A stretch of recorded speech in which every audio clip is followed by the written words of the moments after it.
and kissed us all. As told by those she worked with. Mile on him, and his horse Good Prospect did not live up to its name, dumping him over its head on their first run at Sandown.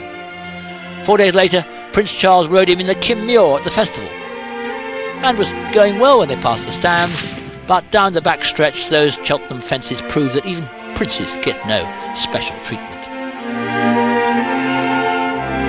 Princess Anne fared rather better, as one might expect from a European eventing champion, and in '88 she hit the heights when winning on Insula at York. Insula going 5-6 lengths clear of Darweel in second, McCubbin and Beanboy back in third and fourth, but Insula a royal victory here is 10 lengths clear, and that's denied. Insula wins it very easily indeed. Not surprisingly, Princess Anne also took to the jumping game, spent time at David Nicholson's Cotswold Academy, rode a winner at Worcester. She was somehow restrained from riding at Aintree. She did put Grand National winner Aldenisi through his paces one day here at Cheltenham. Now her daughter Zara is following her into the eventing and into the racing saddle. Zara Phillipson Bakiri in the white jacket running a blinder on the far side. Zara eventually ran home third on this her racecourse debut in a charity flat race at Plumpton last autumn. There's likely to be much more to come. At Cheltenham, Zara has already become something of an ambassador for the game, a smiling reflection of the reverence and the excitement that her great-grandmother and the race named in her honour have brought. The Queen Mother Champion Chase. One man, the grey hero, slaying his Cheltenham jinx in '98. Call Equiname, besting Edredor Bleu in that thriller of '99. Edredor himself winning an epic in 2000 and causing owner Jim Lewis to make an almost 180-degree bow in the presentation. And last year, flagship Uberales coming good with an ecstatic Richard Johnson. Yes, in a very real sense, Cheltenham remains a royal occasion. Wonderful stuff, and the crowd here have certainly appreciated Her Majesty the Queen's presence this afternoon. We're now just 25 minutes away from the start of our live action. At 2 o'clock, our Gold Cup Day action begins with the JCB Triumph Hurdle, in which Martin Pike, Tony McCoy and David Johnson will be hoping to pick up with Well Chief where they left off with Lieberman in yesterday's bumper. 2 from 2 over hurdles. Well Chief won a decent Triumph trial at Kempton, but they went a bit slow early there, and this, well, it'll be fast and furious from Flagfall. At 2:35, it's the bonus sprint stayers hurdle with Barracuda attempting to follow up last year's classy win. He is hugely talented and a worthy favourite, but all Ireland and many in Britain will be hoping Limestone Lad has the legs of him. Come 3:15, it is the climax of the jumping year, the Tote Cheltenham Gold Cup. Favourite from the moment he passed the post 12 months ago, Best Mate comes here at the top of his game, and he'll need to be to see off a field packed with rivals who could give him a real battle up this hill. At 4th in the Amateurs Big Race, the Christie's Fox Hunters Chase, Fiona Needham and Last Option return to the scene of their exciting victory last year. Last Option was a 20-to-1 shot then, and will have his work cut out in what looks a much hotter contest. These are lovely horses near that Last Option. Non-runners confirming. 2 o'clock, number 3, Desert Air. 2:35, number 11, Sudden Shock. 3:15, number 10, Keen Leader. And in the last race at 5:45, which you can see on At the Races, 2 nons, numbers 11, Xenophon, and 16, Holy Orders. And let's go. At today's Channel 4 Champion Tipster, it starts at 2 o'clock. 3 horses in each of the 4 live races on 4. And dial this number, 0901 56 44 844. 7 favourites in 37 runnings have won this JCB Triumph Hurdle here at Cheltenham. Used to be Her Spark, of course, before that. 3 of the last 8 jollies going in, and it looks as though Golden Cross will go off favourite. 8-1 this morning, 13-2 on the course. Now the 11-2 favourite is Golden Cross. It's then 7-1 against Red Wine, 15-2 against Well Chief, and as the female forecast on the exchange is very weak, Don Fernando out to 12-1. Mutineer pretty solid, number 17, also a 12-1 chance, with 14-1 against Sancerre, 6 16-1 against Money Train, and also you can get 16-1 Stars, and that was back this morning, and the Old California. But Ireland have won this race 6 times. They got 6 runners today. They must win it if they're to tackle their 8 winners at the festival they had once in 1958. They need a win. But Mutineer and Golden Cross here in the Triumph Hurdle.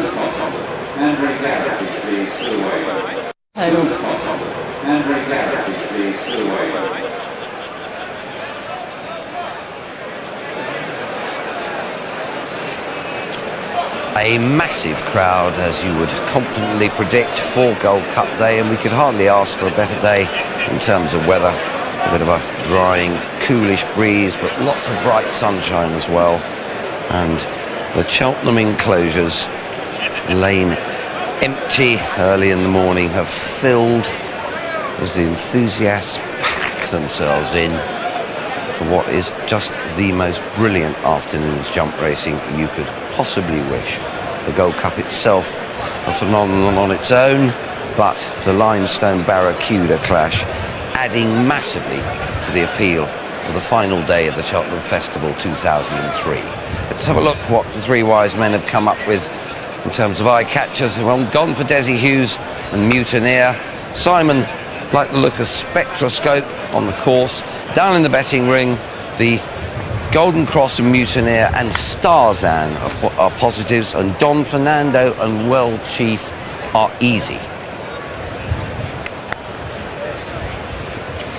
Well, this is one of the sterner tests for you this afternoon. Simon, best of luck with it. Thanks very much, Alistair. Tremendous feeling of anticipation here this afternoon with Barracuda and Limestone Lad, best mate B4 Salmon, and absolutely heaving behind me here on the lawns in front of the grandstands. So the final day of the 2003 Cheltenham Festival about to begin with a Triumph Hurdle. Late betting for Mac. 11-2 favourite Golden Cross, with 13-2 Red Wine, 15-2 and 7 in place as Well Chief, 10-1 Mutineer, 10 Don Fernando. They've clipped Stars and into 14-1 along with Sancerre, and it's 16-1 against Old California and Money Train, but 11-2 the favourite, nearing the off. Can we record, Jim?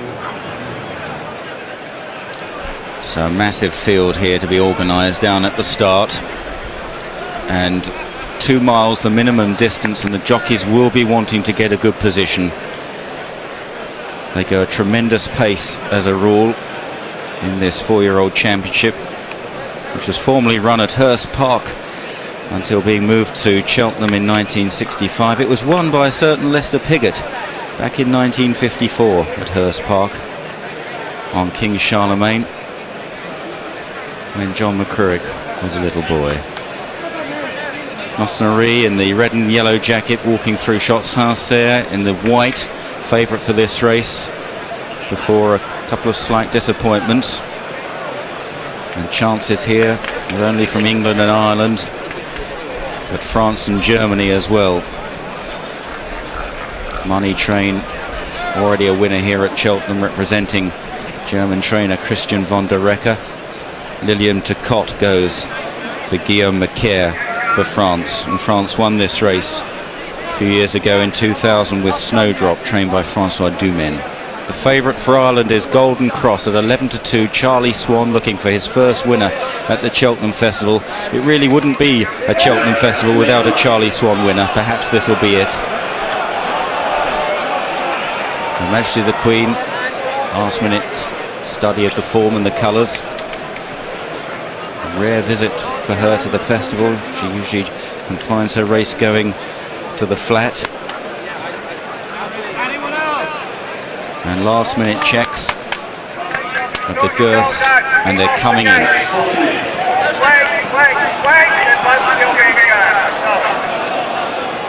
King Solomon is hanging back. They'll have to turn. King Solomon in the light blue jacket out the back there.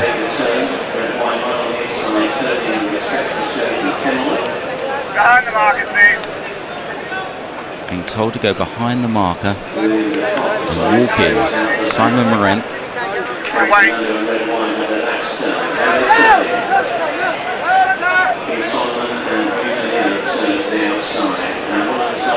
and one's off. Don Fernando's rider, Tom Scudamore, slips off.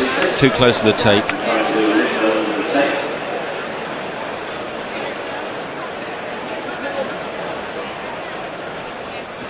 Well, it seems to be a repeat of the first race on the first day. Simon McNeil just leading Don Fernando back into the pack, and with plenty of runners, you're never going to please all of the people all of the time. You just got to try and get things sorted as best you can as a starter, but he had no chance of letting them go then with the grey of Venetia Williams at the back. They're going now though. It's a race to get us underway. Let's join Simon.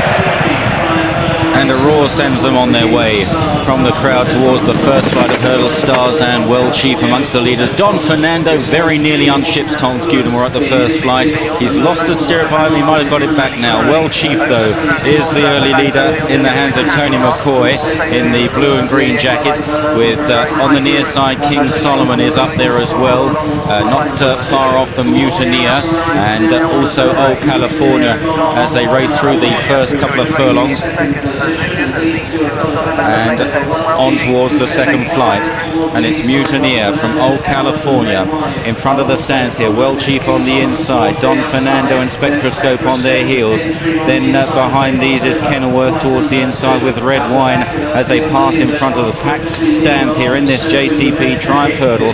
It's Well Chief that leads them from Old California, and Mutineer second and third. Then Red Wine on the inside of Don Fernando and Spectroscope, followed next by King Solomon wide of Starzan and Kenilworth. Newlands Gold is next then from on the inside King's Dream with Mugas and Duke of Earl, and wide is Nosnari. Golden Cross the favourite, a bit worse than midfield in these early stages. On the inside is Dashing Home, then Leduc, and then Turbo as they start down the back. Money Train's off the pace at the moment with Andy Ginny. Lilium Ducot is out wide. Overstrand is just about last, also one of the back markers is Fortune Island as they jump the next, and out the back also is Turbo. Running down towards the next flight of hurdles, flight number 4, and it's Well Chief from Old California, Martin Pipe 1 and 2, Mutineer third, Red Wine on the inside, Don Fernando right there as well. Spectroscope in very pale colours is in the leading half dozen.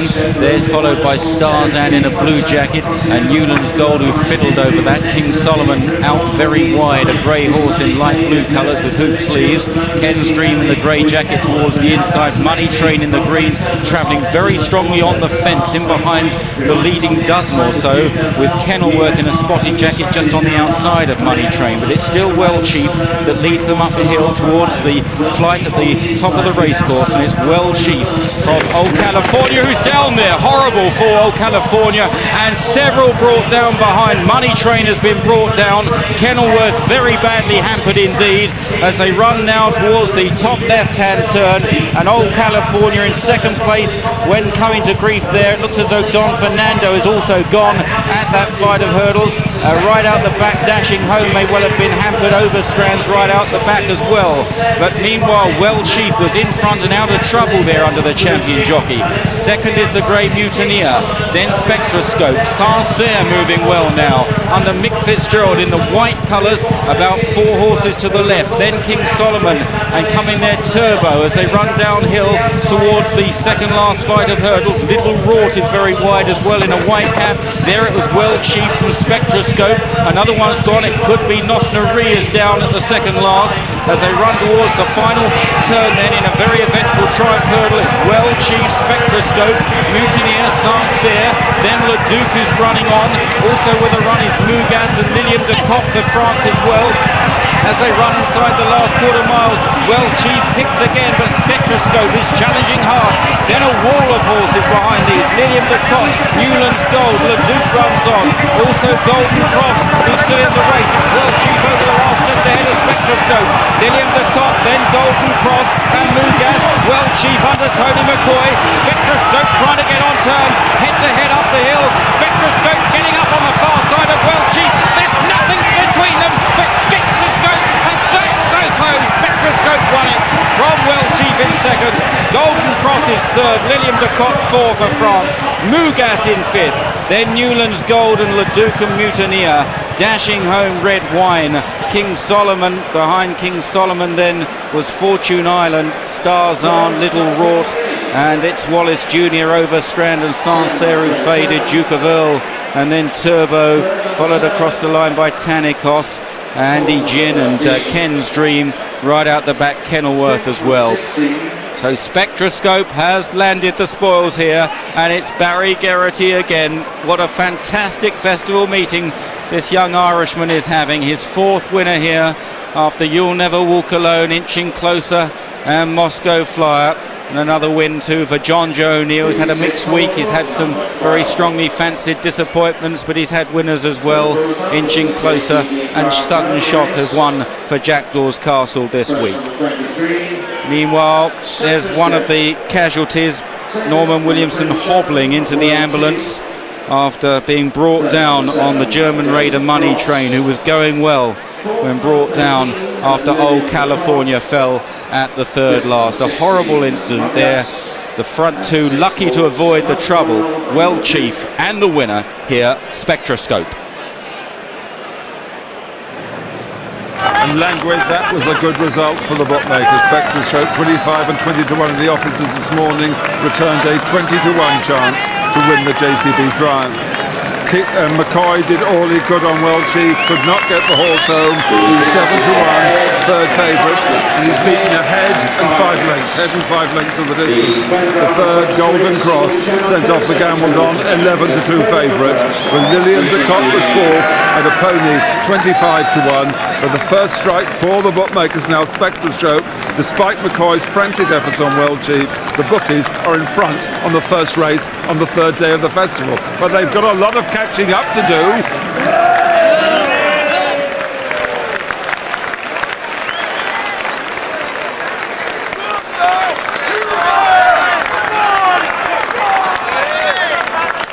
Well, Barry Geraghty having a run when he could almost win on a rusty bike. Things really going for him, but obviously they didn't for others in this race. It was pretty rough, as it often is, and John, things started to go wrong at the top of the hill. Yeah, it was Old California, Roddy Green, the first one to go. Roddy just on the outside of stable companion Well Chief at this point. Let's just Don Fernando right behind him. See what happens. Just puts down Old California. Really horrible fall. Fires Roddy into the ground.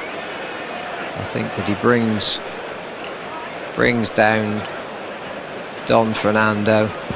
An amazing recovery by one of those. Dashing home, Paul Carby, it might have been. It might have been Johnny Kavanagh on Tanikos. We'll try and find out later. But for Barry Geraghty, he's given this horse a lovely ride throughout the race. Useful on the flat. And for Gazy Smith, who owns this horse, quick compensation following the disappointment of Corner Gorner being disqualified yesterday in the opener. But this Well Chief has run a wonderful race, always up there in the van, jumped well. I still thought he might hold out at one stage, but Ted, you were pretty confident that the other horse was going to catch him. Yeah, well, I thought maybe Stamina might outdo him. Barry hasn't gone for everything complete, goes for it now, gets upsides, but you see Well Chief, even when he gets headed, battles back again. But I just felt that Barry was going to outstay him up the hill.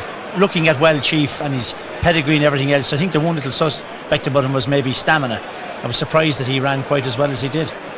He saw it out really well. It was a real nip and tucker, Tad, wasn't it? It was a real nip and tucker as well.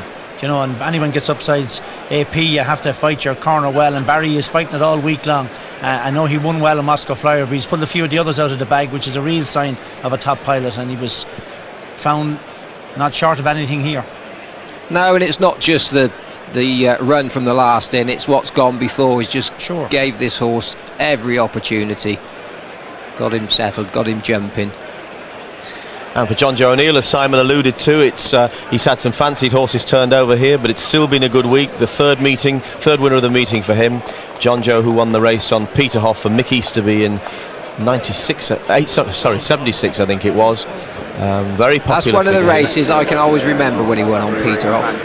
It was a wet afternoon, and he must have been last. He must have been 40 lengths adrift at the top of the hill, and they came down through, and he just came down like a knife through butter. And if you just switched the TV on, you said, "Oh, that's won easily," but you wouldn't have been aware of what had gone before. Well done. It's a hard thing to do, train 3 winners here at the festival meeting.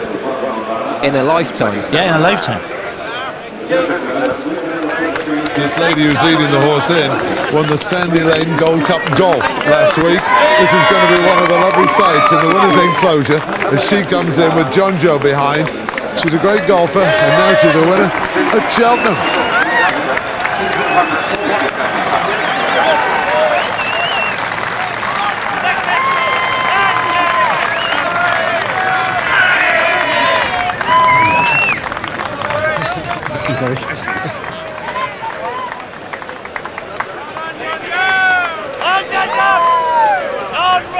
Wow. Jim McGrath says that Barry Garrity could win on a rusty bike at the moment, and he's duly obliged in the Triumph Hurdle on spectroscope. And happy scenes as the John Joe team. These, of course, the cool Nagorno colours. Less happy yesterday, but some serious compensation for that. More action from Gold Cup Day at Cheltenham in the sunshine after the break.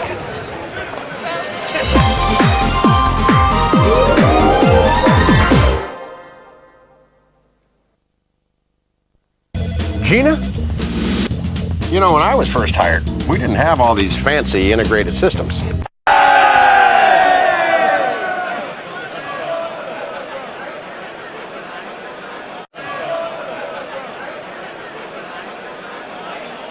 I get plenty of good pictures from the William Hill blimp and plenty of good shots from here. Paddock side as well, the eye catchers for us. The French horse looked really well, not always the case with him. Native Emperor going to the start, and down in the ring, the two principals, Barracuda and Limestone Lad, negative the rest. No sentimentality on the exchanges. Barracuda was a negative, now being backed. He's only 2-1 on the exchanges. However, in contrast to that, Limestone Lad drifting out to almost 3-1.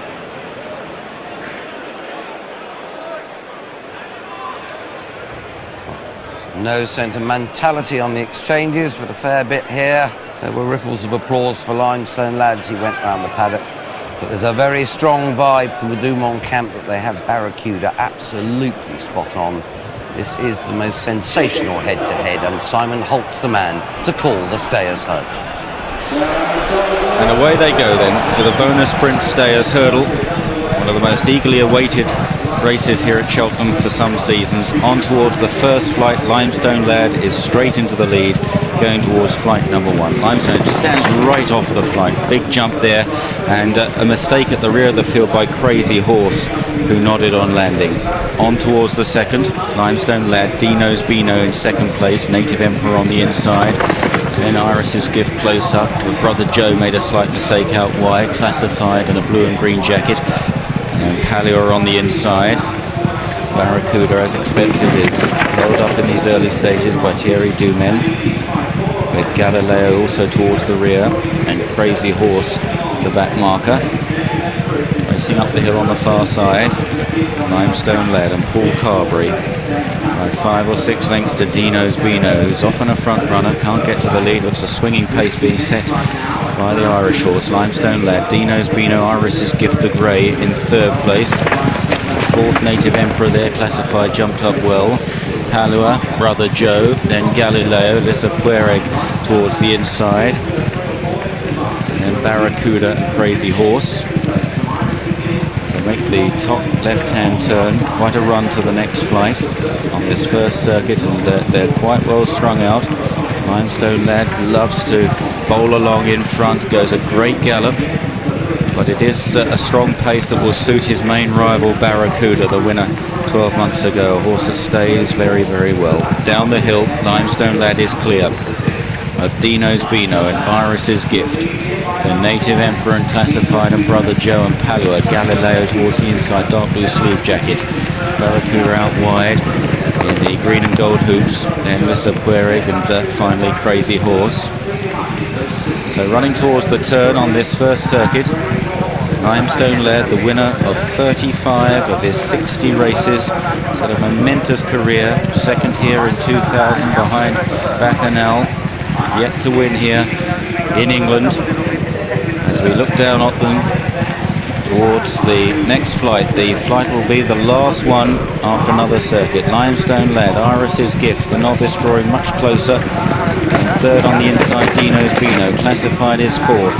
Then Brother Joe and Native Emperor just being nudged along. Palua follows these, Barracuda, and then behind these is Galileo on the fence from Lissa Querig, and finally Crazy Horse, who'd be about 15 lengths behind the leader, which remains Limestone Lad. They've nearly completed a circuit then in this bonus sprint stayers hurdle, and it's Limestone Lad, the hearts and minds of every Irishman here at Cheltenham riding on his back, leads the way down the back straight from Iris's Gift and Dino's Beano chasing. A gap of 4 or 5 lengths to classified, then Palua, Brother Joe, Barracuda's getting a little bit closer as they jump the next flight.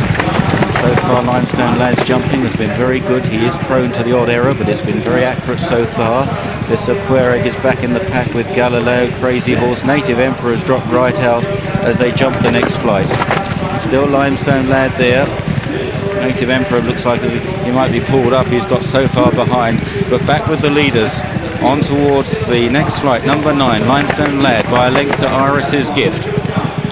Then classified, disputing third with Dino's Beano. Barracuda on the outside moves into about 5th place now as they begin the run uphill on the far side. They're heading towards 3 out, but they're still a long way from home here. Limestone Lad pedal to the metal, Paul Carberry.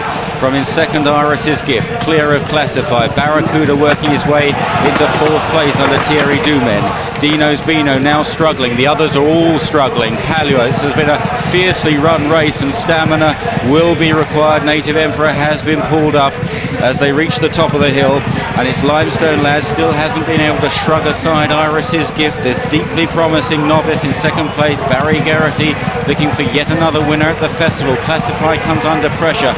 Barracuda and Thierry Dumen are beginning to stalk the leaders as they run downhill now. They've got 2 flights to jump. Still Limestone Lad from Iris's Gift. Barracuda moving menacingly into 3rd place. Classified is 4. They seem to have it between them at the moment as they head down towards the second last. Limestone Lad will jump this about a half length ahead of Iris's Gift. Barracuda's on their tail and he's cantering the French horse. In 4th place is Classified. They're a long way clear of the others. They're headed by Lissa Querig. They turn for home then. Limestone Lad, can he beat them off? Iris's Gift travelling well. Thierry Dumen now gets to work on Barracuda, who's taking a challenge on the outside, and here we go down towards the final flight. It's the clash we've all been waiting for. Limestone Lad for Ireland, Barracuda for France. Barracuda strikes the front pretty early. Iris's Gift between horses. Here's the final flight. Barracuda, Iris's Gift. Limestone Lad back in 3rd. It's Barracuda who leads again up the Cheltenham Hill. Iris's Gift trying to get back to the French horse in 2nd place. He can idle in front. Barracuda and Iris's Gift. There's a half length between the pair. Barracuda is going to hold on to his Stayers Championship. Barracuda wins again. From Iris's Gift in 2nd. Limestone Lad back in 3rd. Classified 4. In 5th place, Lissa Querig. Dino's Beano. Then Galileo, Brother Joe. And a long way back was Palua. Tremendous race. And a fine ride here by Thierry Dumen. He led a lot earlier this time. He took it up close to the finish 12 months ago. What a week it's been for him. He became a father earlier in the week on Tuesday, and now he's won his 2nd bonus sprint stayers hurdle on this French racing legend Barracuda, who met his first defeat in England last time out at the hands of Dino's Beano, but judged by trainer Francois Dumen to be right back on song before today's race. The strong early gallop set by Limestone Lad played into his hands here. He's a horse that stays so well.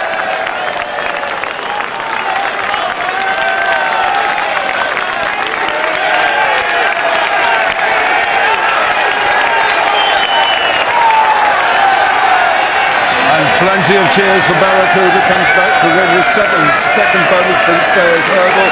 He's the 17th favourite with 53 runners to lead. He wins at 9-4, joint favourite, and hugely popular Thierry Dumen, as you can hear right round the ring.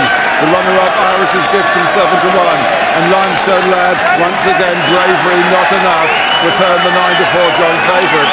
and Barracuda are the favourites to win it recently. Barracuda last year, and in the 90s, Doran's Pride, Balasani and King's Curate. And you go back to the odds-on Spam in 1948, and he's the third horse to win the Stayers Hurdle twice, both in the 80s. Ireland's Galmoy and the footwarming train Crimson Embers landed the bonus Prince Stayers twice. Barracuda, the late money told you, brought it back to joint favourite with Limestone Lad. Top of the head, 9-4. Thierry Duman wins it for the second time.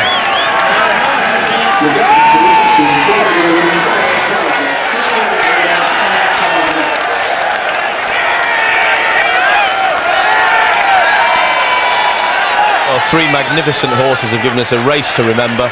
Barracuda, the first dual winner since Galmoy in the late 80s, and Ted, that really was something to say there. I'd say this must be as good a stayer as ever I've seen in it, because it was a true run gallop. Limestone Lad never missed a beat every step of the way. Iris's Gift has run a cracker for a novice, and this horse has come and beat both of them. I haven't seen a better stayer anywhere in my time. No, and he does it on any ground. No place to hide in this race, with Limestone Lad setting off a good gallop, jumped for Paul Carberry throughout. Iris's Gift was able to track him most of the way, and maybe the ground not quite soft enough for Limestone Lad, but this novice, the grey in between, has run his heart out again.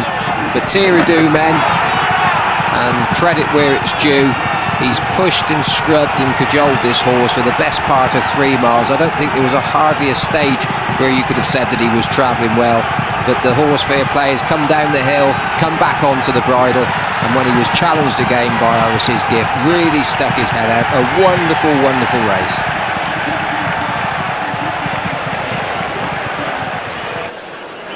Coming down to the last, all three of these have jumped well.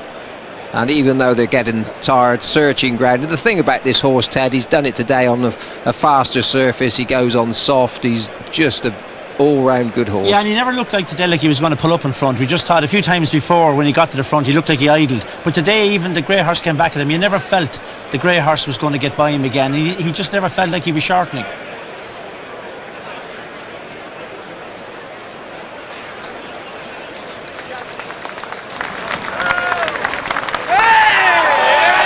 Limestone Lad's beaten, but he's still generously received, as was Iris's Gift. The public, in fact the owner of Iris's Gift, is reacting as though he's won, and why not? His horse has given them a magnificent shout. But it's great to see JP McManus win another championship race here. He plans all year for Cheltenham, contributes so much to it. And well done to the Duman family, the trainer for producing him on the day, and the trainer, the jockey, has executed things perfectly. And you get a great pleasure of him because he's got plenty of flack in the past as well too, you know. Oh, sure. I'm sure his father will be very proud of him today. Noreen on the left there.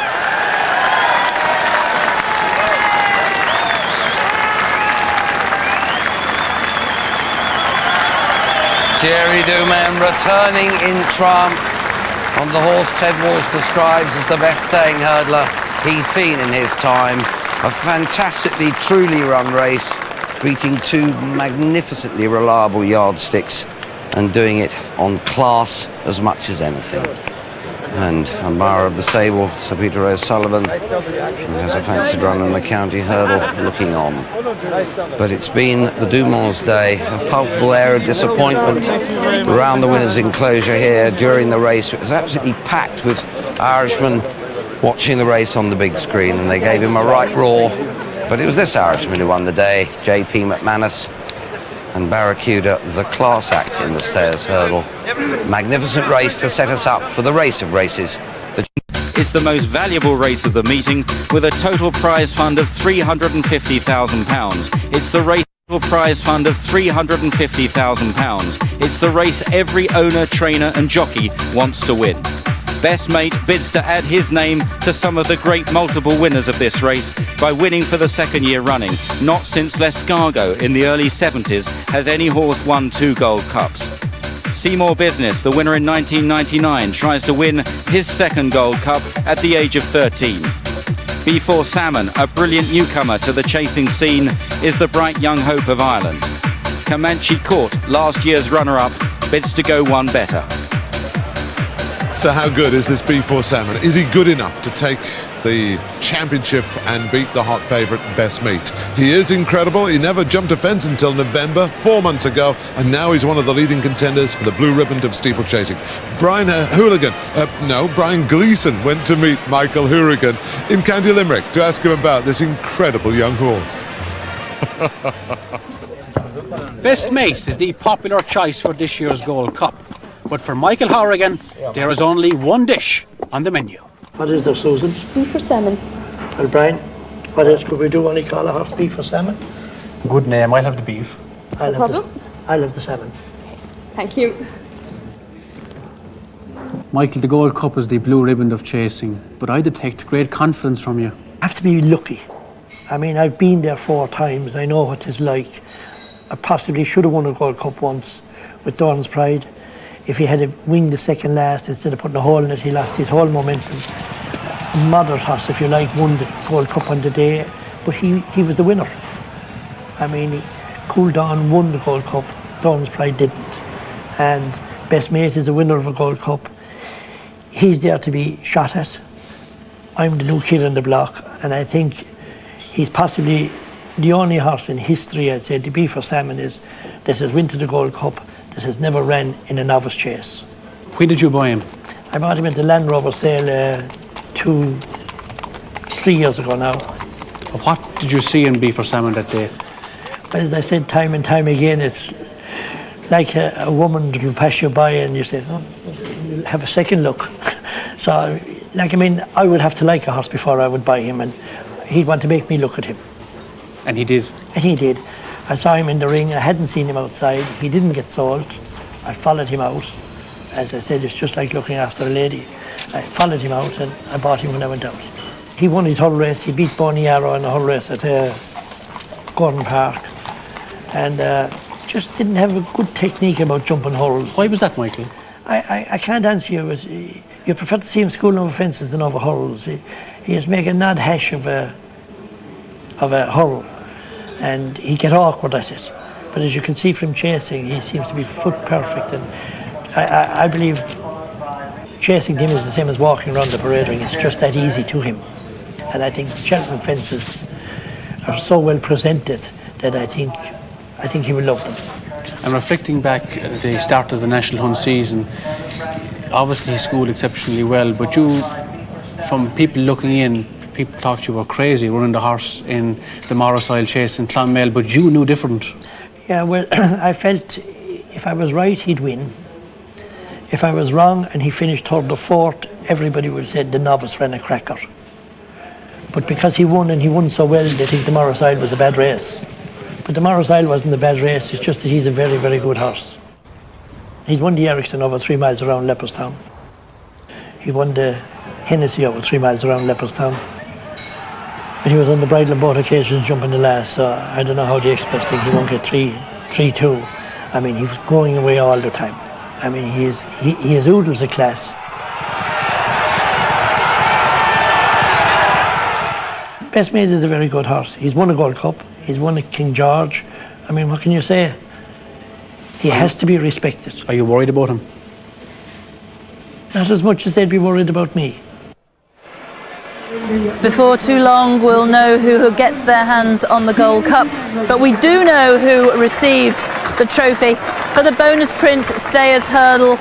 And an eagerly anticipated race. It turned into the battle royal we expected, and it was a victory for France and Barracuda. George Ward, chairman of Bonus Print, handed over the trophy to winning owner JP McManus and the other members' keen race-going McManus family.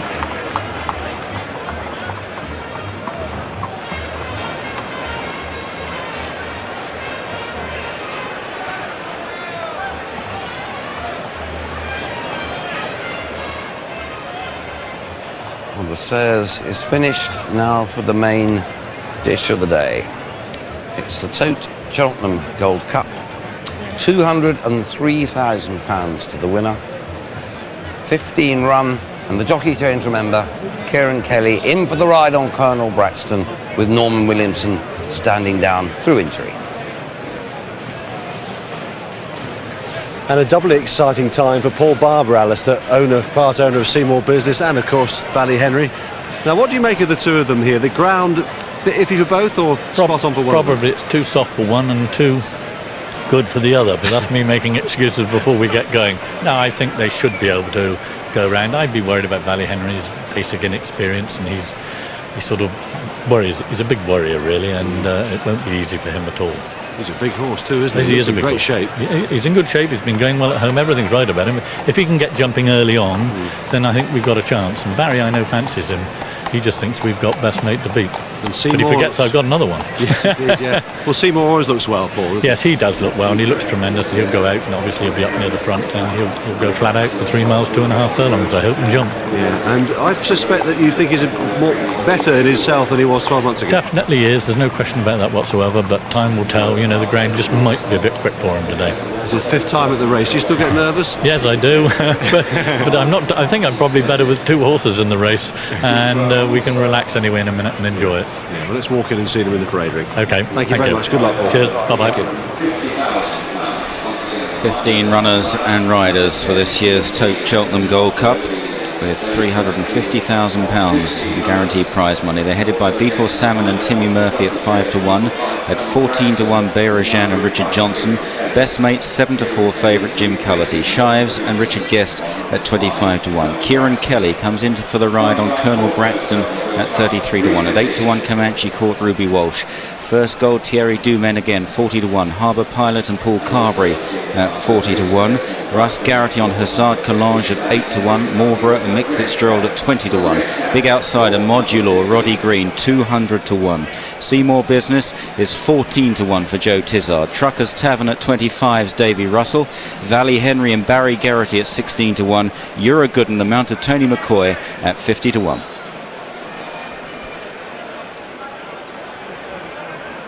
23 favourites and 74 runnings have won the Gold Cup. Best mate very solid at 7-4, and some bookmakers are going 13-8 against it.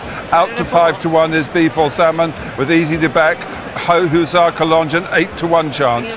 It's then into 8-1 from 10-1 Comanche Court, the runner-up last year. You can get 14-1 against Bayrajan, and it's 14-1 Seymour Business as well. Out to 16-1 is Valley Henry, and it's 20-1 against Marlborough and 25-1 Bar. But they're shown 7-4 the favourite. And just to tell you that in the last 15 runnings of the Gold Cup, only since 1996 wasn't a horse placed at less than 20-1. So if you're looking for a rag in the last 15 runnings, 14 times the horse has been placed at 20-1 or bigger.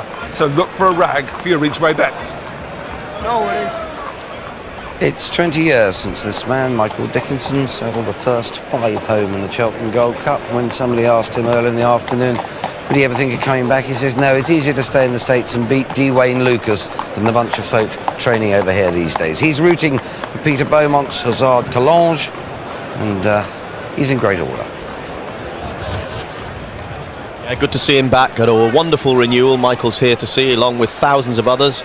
Really interesting cocktail of horses, none more so than this fella, the number 1 on the race card. Before Salmon made striking progress in the 4 races he's had over fences. Sure, he's yet to run on anything other than soft ground. Yes, he's yet to run in a really strong run race, but he's handled himself remarkably well, and if he gets round, he'll be there at the finish. Yes, he needs a good strong run gallop, and he's guaranteed to get that with Seymour Business and this fella Bayrajan in the race. Made all to win the Pillar Chase here in December, and you forget that this horse is still only an 8-year-old. He's run well in a Stayers hurdle, disappointed in this race last year, but I think Henry Daly's horse is in tremendous form at the moment at 14-1. He's a horse who's open to more improvement than most.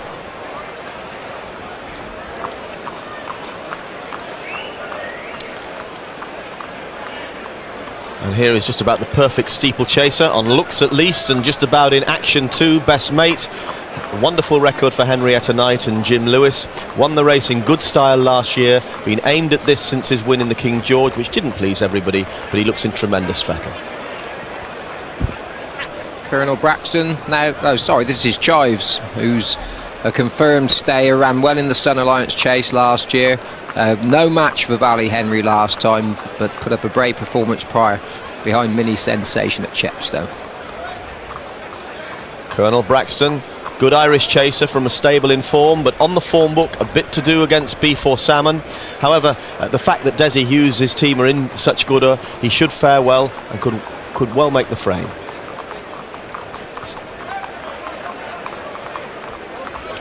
Looking for number 5, there he is, just coming round this side, Comanche Court. He's got an enviable record here at the festival.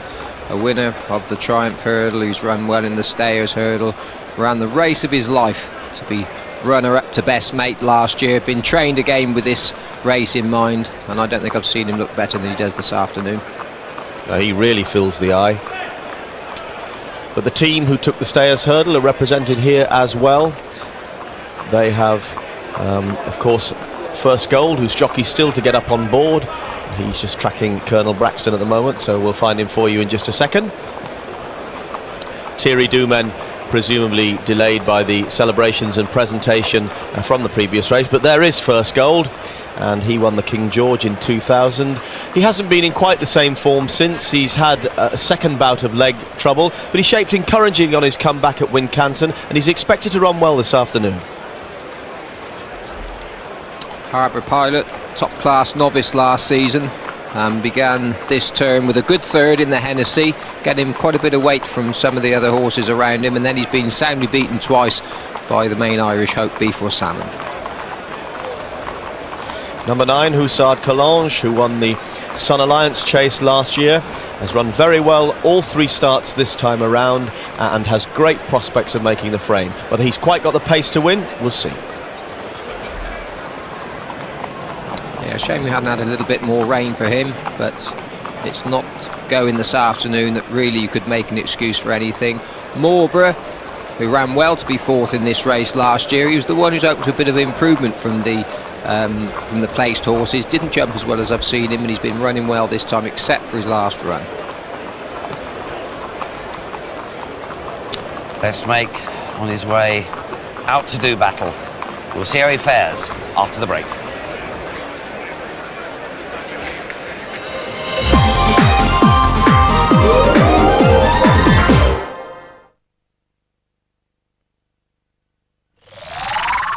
Deals from Dell. Get this Dimension 4550 desktop for an amazing £899. It has an Intel Pentium 4 processor to make your life richer where it matters most, and is backed up by our award-winning after-sales service. Call or go online now and get a free upgrade to a 17-inch flat panel monitor and 3 months of AOL subscription included free.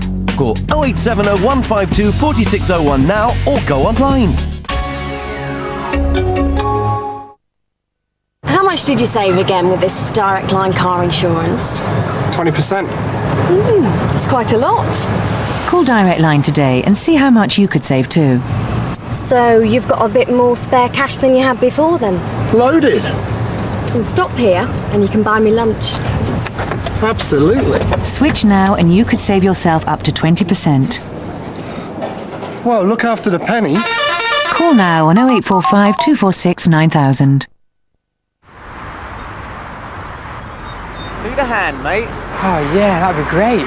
Then join the AA. Why didn't I join the AA? I thought I'd save the money. I wanted to buy these jeans. And if you join the AA now, you can get a free upgrade to joint membership, all for about the price of those jeans. Just ask. Call 0800 444 999 now and save £18. In America, this horns gesture is a celebration, but in Italy, it would be rather an insult. Red here signals bad luck, for the player sent off at least.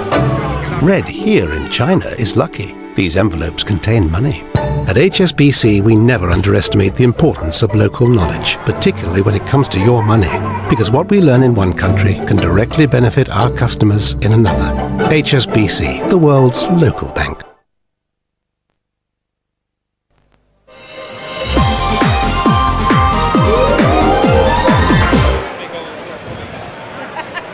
Welcome back to Cheltenham, everybody, with the minutes ticking away to the Gold Cup. Best Mate clipped in to do 13-8 from 7-4, and many firms are going 6-4 against a strongly backed favourite. B4 Salmon is 5-1, but many boards have got only 9-2 against B4 Salmon, and Ireland have won the race 19 times. Comanche Court's an 8-1 chance, along with Hussard Calange also at 8-1, with 14 Seymour Business and 16-1 Valley Henry and 20-1 against Marlborough. But the betting is centering now around Best Mate. Top price 13-8.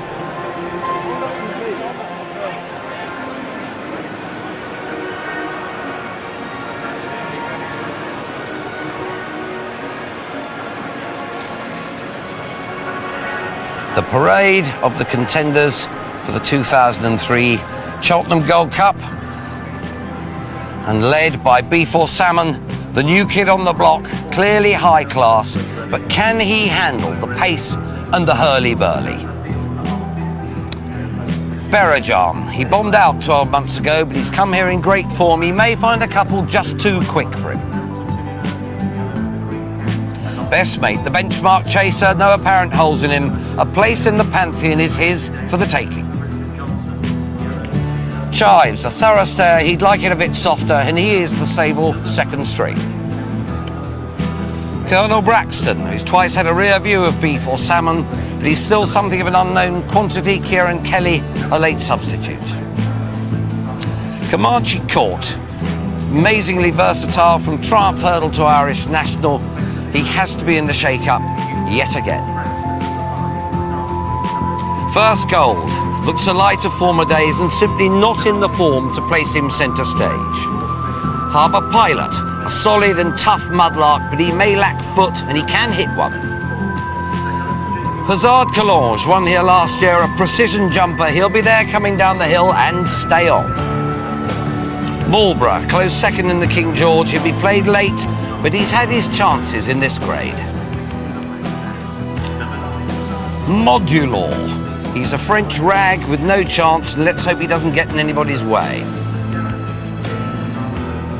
Seymour Business. No diminution of his powers at 13, capable of a heart-tugging run, and he's in good order. And behind him, we have Trucker's Tavern. The apple of Ferdy Murphy's eye may improve, but must do so to be a threat.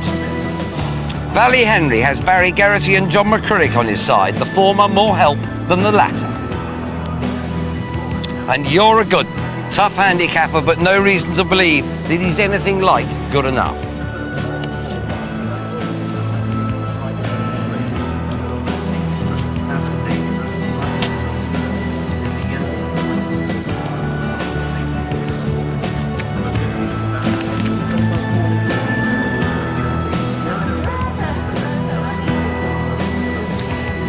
The 2003 Gold Cup, a royal occasion. Her Majesty the Queen having a day out at the proper game.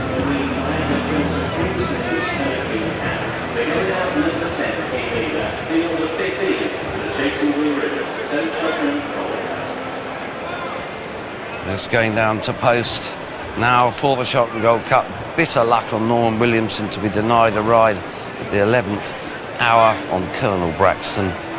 But even the most seasoned pros, I said earlier, they get a few butterflies to this. It's all this usual question of getting the action underway, then they're all right. And position and tactics, absolutely vital in this race. It's all about getting the gap when you need it and being handily placed and not getting stuck behind things that are iffy jumpers. You have to think of everything. It's happening fast and furious. Staying chasers go no quicker than they do in this race. Well, phenomenal trading leading up to the Gold Cup, and it's all about Best Mate, the horse you see in front of you there. You just want to be on Best Mate. The only one they're taking on with him is Hussard Calange, a negative B4 Salmon. Other big news on the exchanges, there's been frustration for punters on Betdaq. The site has been down all day so far due to a technical problem at the hosting centre. They're working to ensure it's up and running as soon as possible, and Rob Hartnett says, Managing Director of Betdaq, all trade bets over the weekend, Friday, Saturday and Sunday will be commission free, but he understands that's no compensation.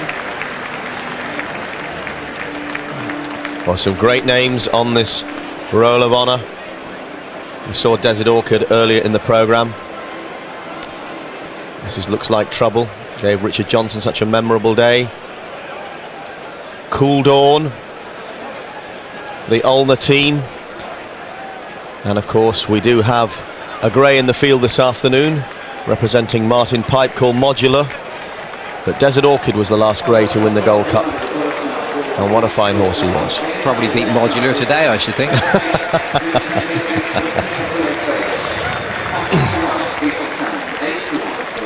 Quite amazing, John, that this meeting basically doesn't revolve around this race, but this is the centrepiece. It was actually a 3-mile flat race in its original inception, and now, of course, a wonderful and the most valuable weight for age steeplechase in Britain. Well, we need a real champion. It'd be wonderful to see Best Mate win again today. Looked marvellous, but we plumped for Valley Henry. Best Mate, though, going down along with Hussard Cologne, were both impressive, and down in the ring, as Tanya's just been saying, money for the favourite Best Mate and also Comanche Court. Bookmaker Barry Dennis, Bismarck, Barracuda and Best Mate. Barracuda's won, Best Mate into 6-4 to land his Bismarck and sink him. It's then 9-2 now Before Salmon, 8-1 Bar Comanche Court and Hussard Cologne. Out to 16-1 is Seymour Business. Valley Henry also a 16-1 chance with Bayrajan at 14-1 and 20-1 Marlborough. Colossal betting heat here, but Best Mate, bookmakers cannot stand up against it. It's now Aero, 6-4.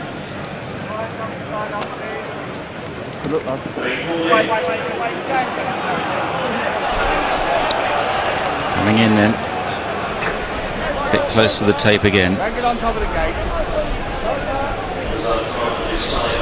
Hussard Cologne turning.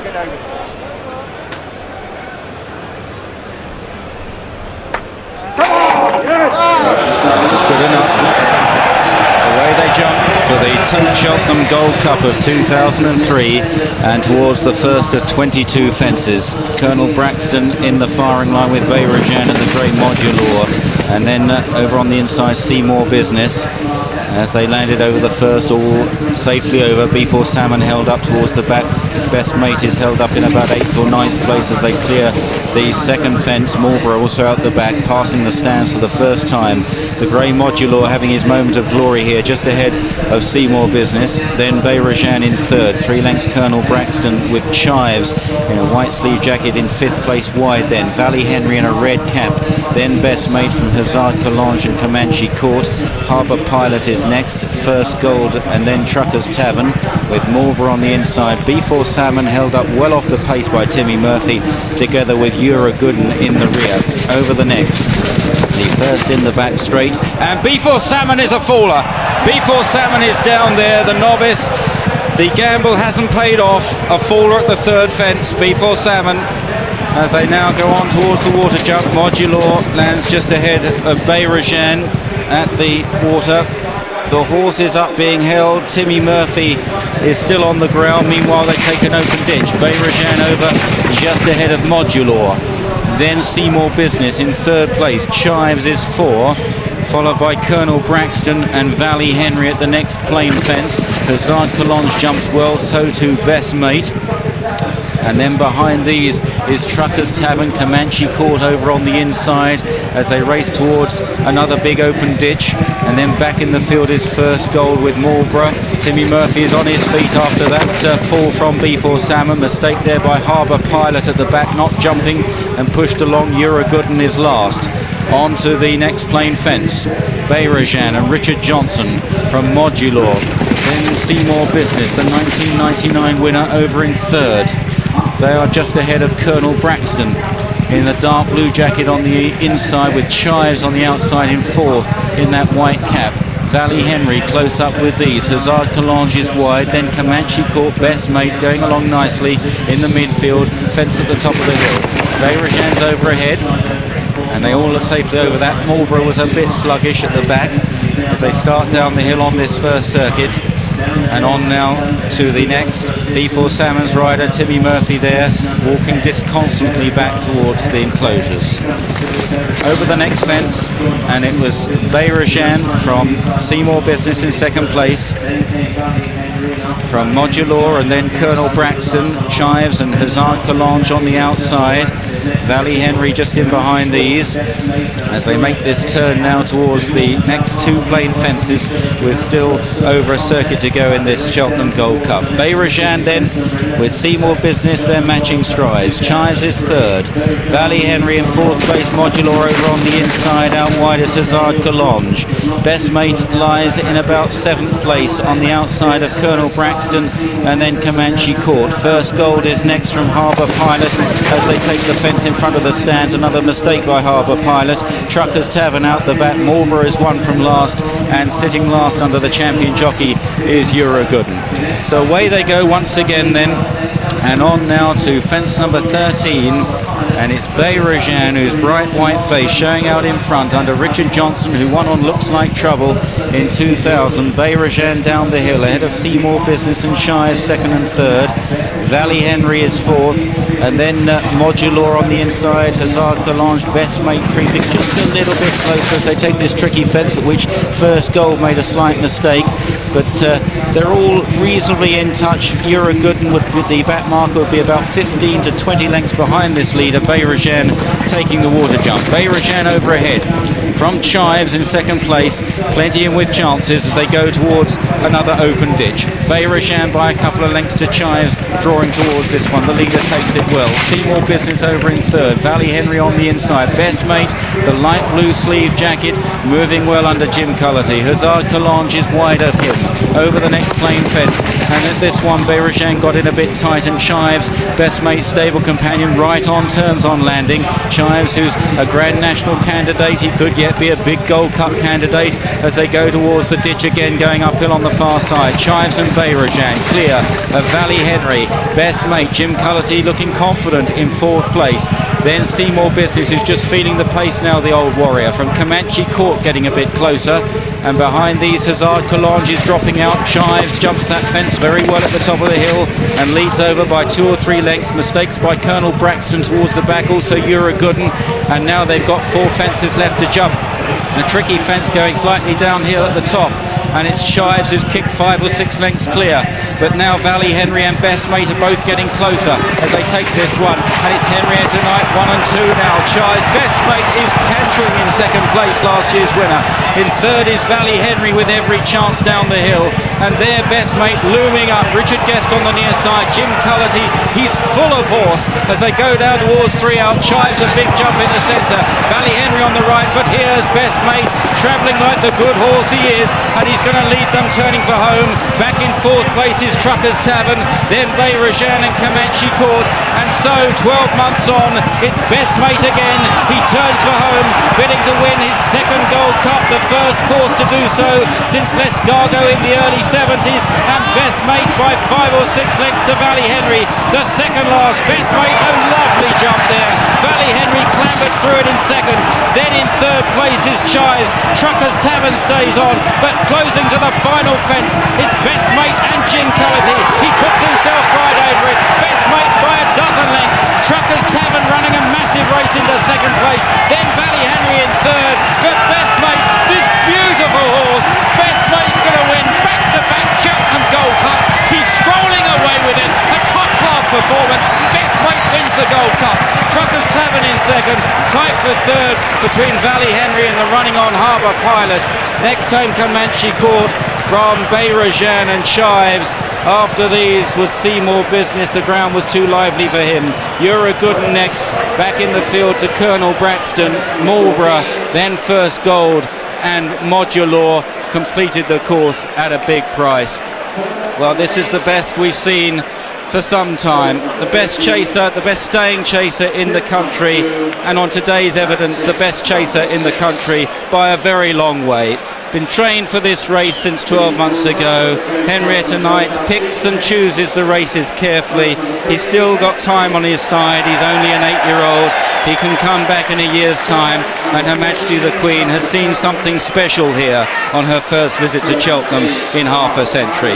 Best Mate and Jim Cullity win again. What was that like? Wonderful. Did you believe it was going to be that easy? Come and see him, come on. Yeah, I did actually. I was great confidence all the way along, you know. I said he improved his stone, which he has. And has Henrietta watched it? Haven't seen her. Go and find her. I'll Well find her. done. Oh, here she comes. Here we are, she's coming. Why don't you go back and go on?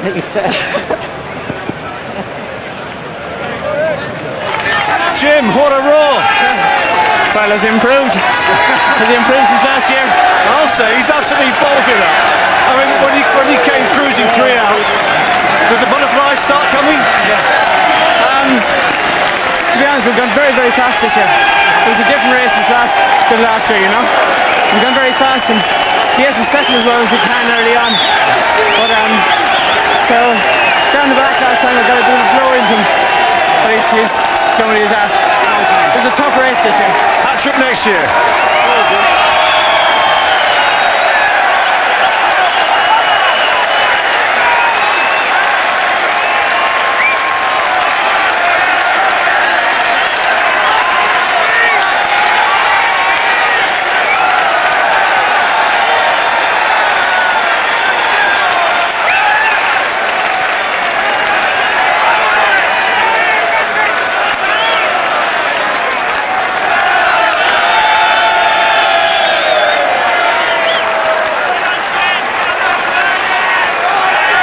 Well, John, I was just saying to you, it's wonderful the Queen's here today because Henrietta Knight, her late mother who died about 15 months ago, was very good friends with the Queen Mother. So this victory will actually mean something, be relevant to Her Majesty herself.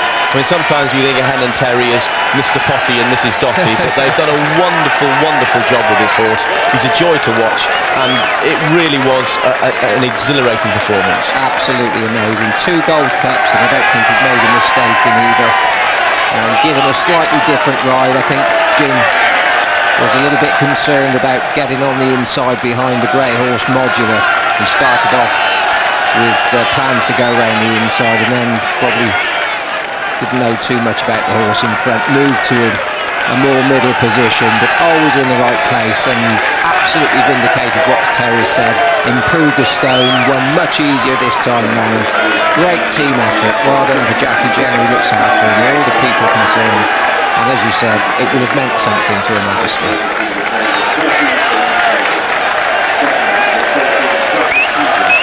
Best mate, an 8-to-1 chance at this moment a year ago after winning the first of his Gold Cups. Back today from 2-1, 7-4, returned 13-8, favourite best mate, and many bookmakers at 6-4 on the boards as the flag went up. The runner-up Truckers Tavern, double carpet, 33-1. Harbour Pilot is third, a 40-1 chance. Great each-way betting for horses over 20-1. That stat stands up. You won't get paid on the 4th Valley Henry at 14-1. Best mate, the 24th favourite in 75 runnings to win the Gold Cup. The 7th since Arkle 37 years ago. Master Oaks was the last to do it in 95. And there's the 6th horse to win more than 1 Gold Cup. The Scarco in the 70s, Arkle in the 60s, Cottage Rake in the 50s, Golden Miller in the 30s, and Easter Hero 1929 and 30. 6th to do it. Best mate, 30-8. Fav. Timmy Murphy can only look on from the rail and gives Jim Cullity congratulatory pat. But he must feel sick to the bone, Timmy, but maybe before Sam can come back.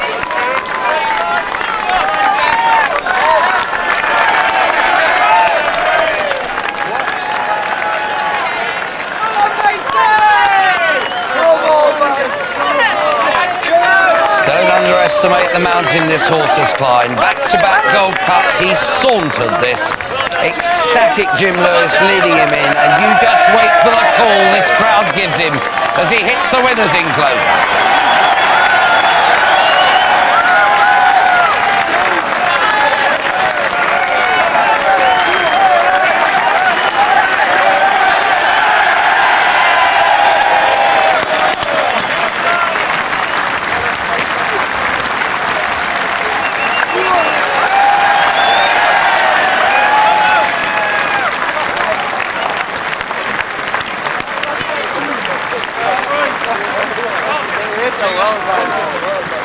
Well, they are amazing scenes, and Henrietta, John and I both know her very well. She's a real character, very intelligent woman, but anthropomorphic about her horses. And I mean, she won't have slept for weeks knowing her. She'd worry about every blade of grass it treads over. Well, just the fact that when we showed the clip earlier, they bring this horse in every night during the summer just so that there's no chance of him injuring himself and nobody being able to get to him. But she said right from the outset that this was a proper champion. I mean, it's a big shout to say that, you know, she never actually said he's another Arkle, but she said he's that type, and that was a long way before he won his first Gold Cup. And, well, he might not ever be another Arkle in terms of what he wins, but he's a very special horse, and he'd be a champion, wouldn't matter what he did. We can safely say that the horse is fitter than the owner. Absolutely right. I got a heart here pounding so much I could beat eggs, you know that. And you know, when you think, thanks mate, thanks a lot. Hey, how are you? You're lucky chap. The best. Thank you very much. Thanks. The best since Arkle. I tell you, history has been made, and I just couldn't believe it, you know. And sorry, come on, Henry. No, Henry. Can I come? Go on, you talk us through it. You hold the microphone and talk us through it. It's lovely. Let me get the photograph. Jackie in the middle there, holding her beloved horse. The family there. Hen at the end. Jim with the biggest smile on his face. Lucky Jim, Terry. The family gets bigger.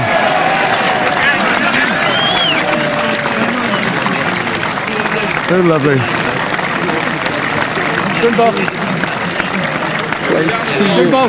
Jim. Now then, where's he gone? Well, there's Henrietta, who's had a marvellous... I've even got a big... She's kissed. How many people have you kissed so far?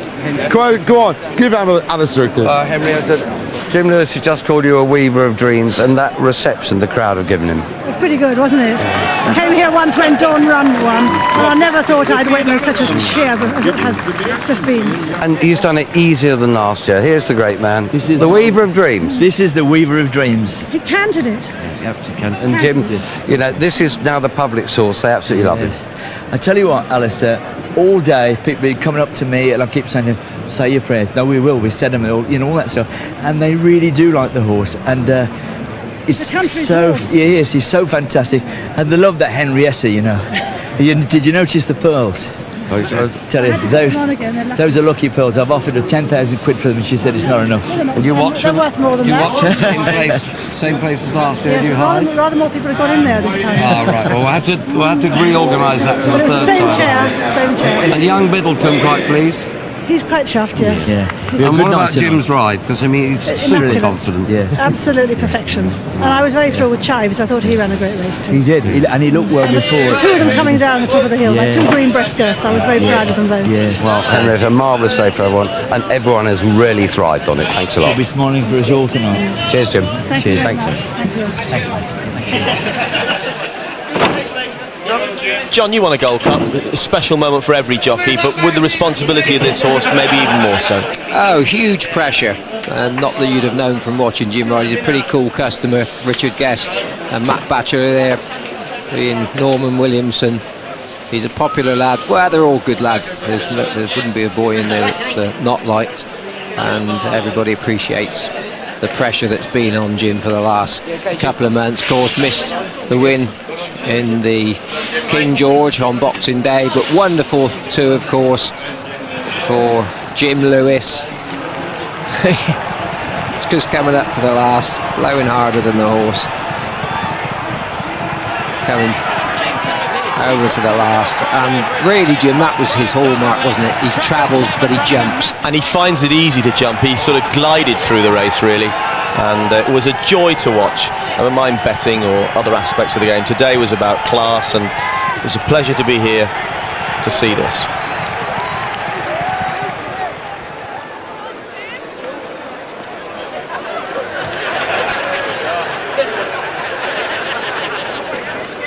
Question of getting breath back after that exhilarating performance by Best Mate. He just travelled and travelled, and Her Majesty the Queen has seen something special, timed her run to Cheltenham immaculately. And the crowd giving this really magnificent horse a tremendous reception. Jackie Jenner leading the Gold Cup winner up for royal inspection.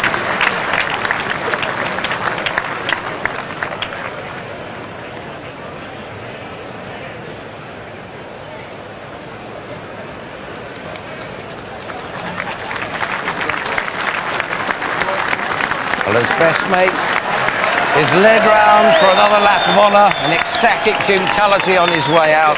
We're going to take a quick break. Rejoin us for Her Majesty presenting the Gold Cup to Jim Lewis. Gold Cup. May it please your Majesty, on behalf of the Steeplechase Company, may I thank the Tote, in particular its chairman, Mr. Peter Jones, for their most valued sponsorship of this year's Tote Cheltenham Gold Cup. The Tote is racing's biggest commercial sponsor, and its support of the level weight championship of British steeplechasing is greatly appreciated by us all. And once again we have seen a truly marvellous race, won for the second time running by Best Mate, and it is now with the greatest pleasure that I invite your Majesty to present this famous trophy to Jim and Val Lewis and Jim's brother Norman Lewis.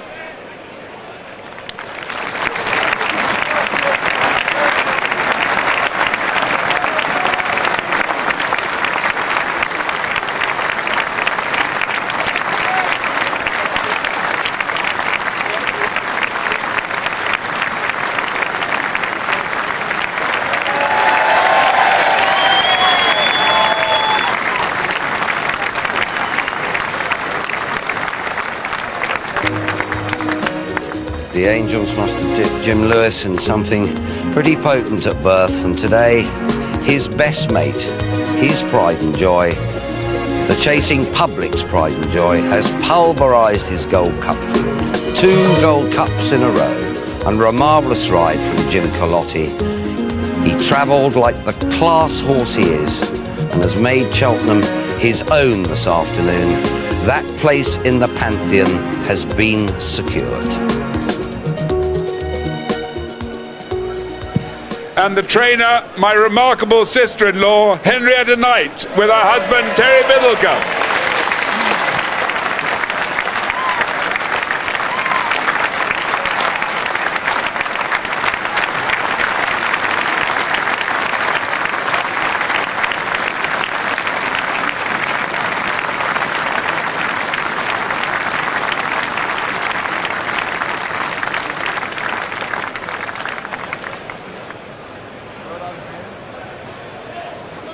And the jockey, Jim Geraughty.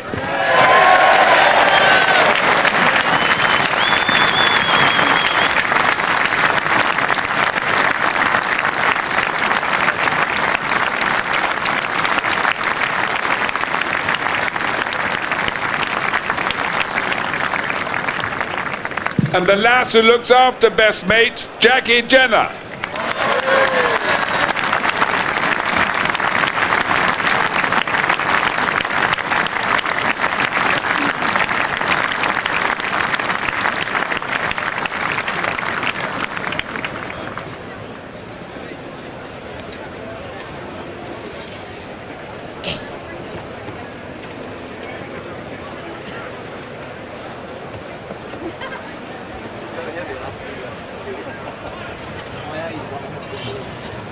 Well, Jim Lewis just rearranging the Gold Cup, and an absolutely special day. Real sense of joy around the unsaddening enclosure here at Cheltenham. Joy and admiration of a remarkable horse and a fantastic team behind, in the sense that Henrietta and Terry, they really are a great double act in more ways than one, and they run a marvellous place. It's a yard of ducks and chickens, a proper old farmhouse, and they've got a terrific staff. Jackie Jenner, of course, does Edredorn Blur as well, and it's a great team effort, and they have brought this horse very carefully to his peak for the one day, and there's still not that many miles on the clock. You know what they say, never 2 without 3. You thought 2 was something, now that would be something else. Well, Jim is going to have that fixed smile on for the rest of his life, and it's so nice to see a horse owned by a man who appreciates it and who wants to share it with the public and wants his horse to belong to all those who love jump racing. rushing out to find Terry Biddlecombe, and what a moment for her. Fantastic day, and all that. What a moment for her. Fantastic day, and all those months of planning and worrying and dreaming have come to this fabulous fruition. And Henrietta's day of days gets a hug from Derek Thompson while into every life a little rain must fall. And on her way now, trying to find that man, Terry Biddlecombe. And there he is, a crumpled face in a crumpled hat. And that is what it's all about. Henrietta and Terry. Mover, then Bright Approach Galway, and behind these last option on the outside, Kingscliff, the green cap in 6th place, well placed early on, and Backsheesh, and then Mr. Smudge as they clear that one. False Tail is not too far away either as they make the top left hand turn towards another open ditch. Sheltering leads the way for Ireland. Earth Mover, the winner of this race in 1998, in 2nd. Looking towards the rear, spot the differences out the back. Also Our Boy, Viaduct, already under pressure. And looks as though Fair Wind is out the back as well. At the next plane one, Sheltering from Earth Mover and Bright Approach and Kingscliff. They're the leading 4 with Mr. Dow Jones, Galway handy on the outside. Then last option and Backsheesh towards the inner, and the green and yellow jacket. Behind these then is False Tail, Mr. Smudge and Mr. Dow Jones wider out in a red cap as they go towards the next plane fence. And behind those Araminta with County Derry and Ketal as they run downhill to another plane fence. And it's Sheltering then that makes the pace here in the hands of Gordon Elliott. Earth Mover in 2nd, Christian Williams. In 3rd, the grey Bright Approach Galway, the red and yellow stripes on the outside. Then Kingscliff towards the inside under Richard Young. After these is False Tail, with last option still right there. Last option in the hands of Fiona Needham, 3rd in 1999, won this 12 months ago. County Derry, on the left of frame, is getting into the race, a green jacket, wide of Mr. Smudge, as they go towards the next plane fence. Sheltering lifts off first by 3 lengths to Earth Mover, Kingscliff Bright Approach, then Galway, last option, False Tail on their heels, then County Derry a gap to Backsheesh, as they jump the fence in front of the stands, and Earth Mover very nearly went there, well sat Christian Williams. Worse than midfield passing the stands, Araminta, Jabiro's off the pace with Mr. Dow Jones, then Ketal and Nar then Lad, and spot the difference, and Fair Wind as they race uphill. And after Fair Wind is Our Boy, Viaduct, and behind these Polaris Flame, and Garolo is right out the back. Getting the run down the back straight, and it's Sheltering that leads them towards this next plane fence. Sheltering over ahead from Earth Mover and Bright Approach and Kingscliff right there, and County Derry right on their heels as well. And then last option from Galway as they take the water jump once again. And they're getting quite strung out. The jumping hasn't been too bad.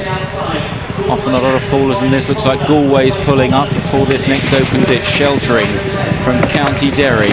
The grey Bright Approach. Kingscliff going ominously well. Behind these is last option at the next plane fence. Sheltering narrowly this time. Earth Mover, after that mistake, has just dropped off the front 5 as they make the top turn once again.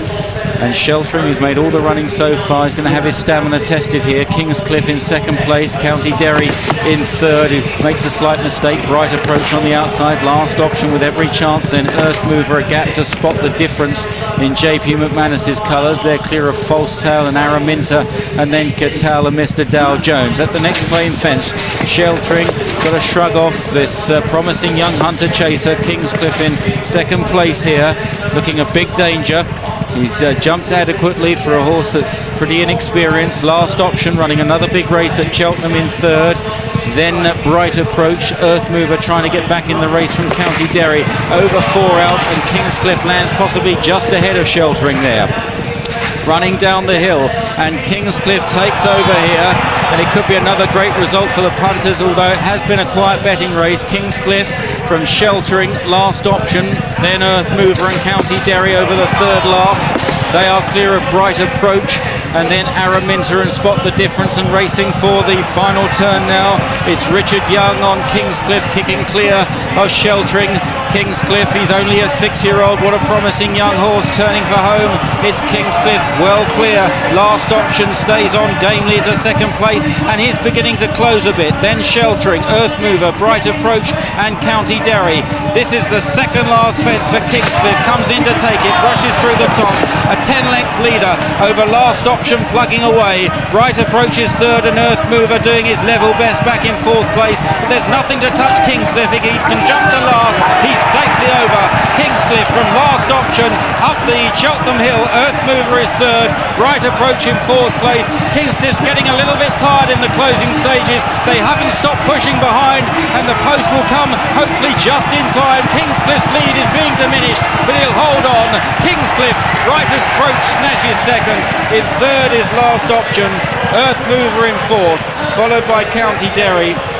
Then Spot the Difference, Araminta, Sheltering, and then looking back behind Sheltering to Jabiru and Polaris Flame, our boy Mr. Dow Jones, then Ketal and Viaduct, and after Viaduct Narthen Lad, and they appear to be the only finishers. Mr. Smudge was pulled up. Kingscliff then has lived up to his reputation here, maintaining his unbeaten record in the highest grade of hunter chasing, in the hands of Richard Young, really capable amateur rider, trained by Sally Allner, the colours of Mr. AJ Sendell, and really the result not in doubt from the top of the hill. Kingscliff always going well. In the closing stages he got pretty tired up the hill, but it never looked as though they were going to catch him. Second in the end went to Bright Approach, with third last option running another excellent race, and fourth home then was a 10-to-1 chance. Mind, of course, if you've missed any results or fancy having a bet on this or any later races, just press your red button to go in. Or fancy having a bet on this or any later races, just press your red button to go interactive here on channel 418. Dark and Sharp and Ross Moth, 13-2 each of two. And as Robert, as you mentioned, Richard Johnson needs a winner to put it out the fire. He got one late with Rooster Booster in the county hurdle last year, but he trails Barry Gerrity by 1-4-3 going into this. Yeah, he's tracing hard. It's been a good title race this year. Richard Johnson and Barry Gerrity. Barry Gerrity on Native Scout, I fancy a bit. But let's talk to the experts. Gerald Delamere first. Dark and Sharp, Richard Johnson's mount looking very well, Robert. Down number 2. Also Native Scout number 7. Good. Number 9, Vol Solitaire, the novice. And another novice I like on form, number 17, Palashan. You wouldn't have any negatives here, would you? No, not specifically. Just others not looking quite as well, but not a main negative. What's the Maguire view? I think it's a really good competitive handicap. This Dark and Sharp really looked well. Turgenev looked well. Caracor really stood out for me. 9-11 in the long handicap. Likes good ground. 10 stone on his back. 25-1 could be alright each way. Now, when they're lining up here, you want to jostle and try and get a good posse here, don't you? And that's exactly what they're doing, and the start is going to call them back. Everyone's keen to get a flyer, aren't they? And the starter's having none of it. Go back, jockeys, he's saying. Crossways. Turgenev is across the tapes, and so is Got One Too. Got One Too is facing completely the wrong way. The Grey standing in terrific size. The one we heard about, Dermot Kelly's horse, Lord Grey of Barbara Marchant's. I think they're going to be ready, so let's go and join the commentary.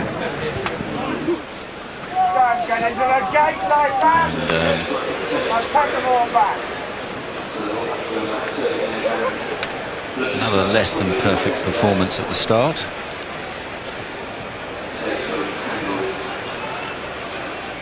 Take 2 coming up.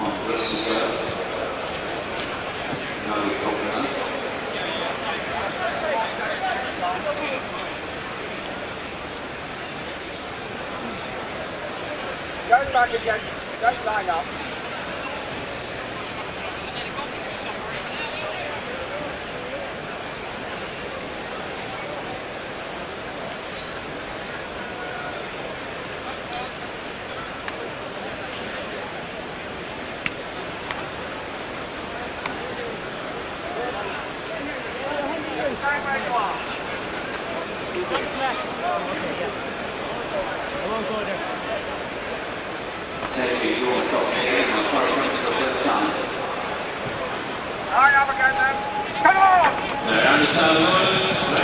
Away second time for the Grand Annual Challenge Cup. Royal Jake in the noseband over on the far side.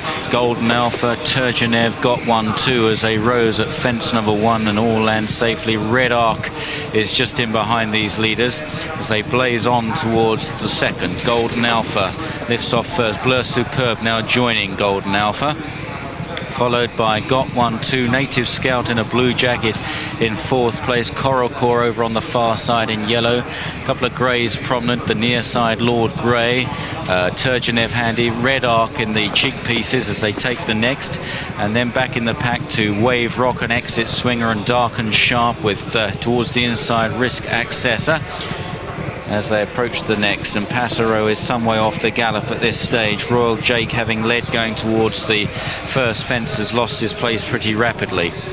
So passing the stands, it's Blur Superb now from Got 1-2 and Lord Grey, with Golden Alpha in 4th and Turgenev and Native Scout and then Red Arc. Coracore on the inside of Wave Rock, Fadjidal de Cochet out wide, Vol Solitaire, Orange Jacket midfield, Risk Accessor on the inside, then Palashan, followed by Ross Moff, Eskley Brook out wide of runners, others including Castle Prince, Royal Jake, Dark and Sharp, then Harvest and Passero tailing off. Onto the water jump, and Blur Superb at a good gallop here by 2.5 lengths to Turgenev, and Got 1-2 was awkward there at the water. Golden Alpha right on the inside in the blue and green jacket, Tony McCoy. Lord Grey, the second of the greys. The first of the greys in the foreground is Turgenev. The leader made a meal of that open ditch. Blur Superb, but found a leg. Leads by 4 lengths to Turgenev. Golden Alpha Got 1-2, Red Arc up on the outside. Then Native Scout and Lord Grey as they blazed over that one. Wave Rock is deep on the course. Ross Moff makes some stealthy headway. Just in behind the leaders, Coracore on the rail in the yellow jacket, followed through by Risk Accessor as they jump another open ditch.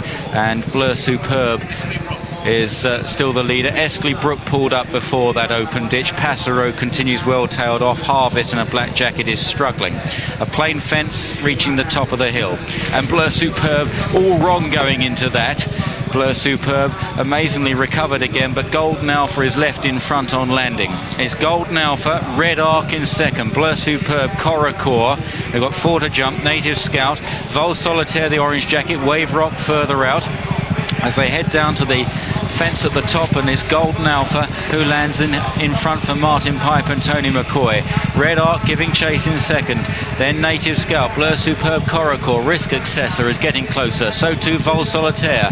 Wave Rock and Dark and Sharp and Rossmoff in the big noseband away to the left, and wider out is Pallet. Golden Alpha's down there, Wave Rock also went, and so the leader Golden Alpha comes to grief there under Tony McCoy. It's not been the best of weeks for the champ. Red Arc left ahead, Vol Solitaire and Palashan are challenging now as they swing the final turn. It's the young horse Palashan in the yellow sleeve jacket that strikes the front here. Mark Bradburn in the saddle, Vol Solitaire, Red Arc, then Dark and Sharp in a blue and green jacket. Native Scout, Risk Accessor and Rossmoff over 2 out.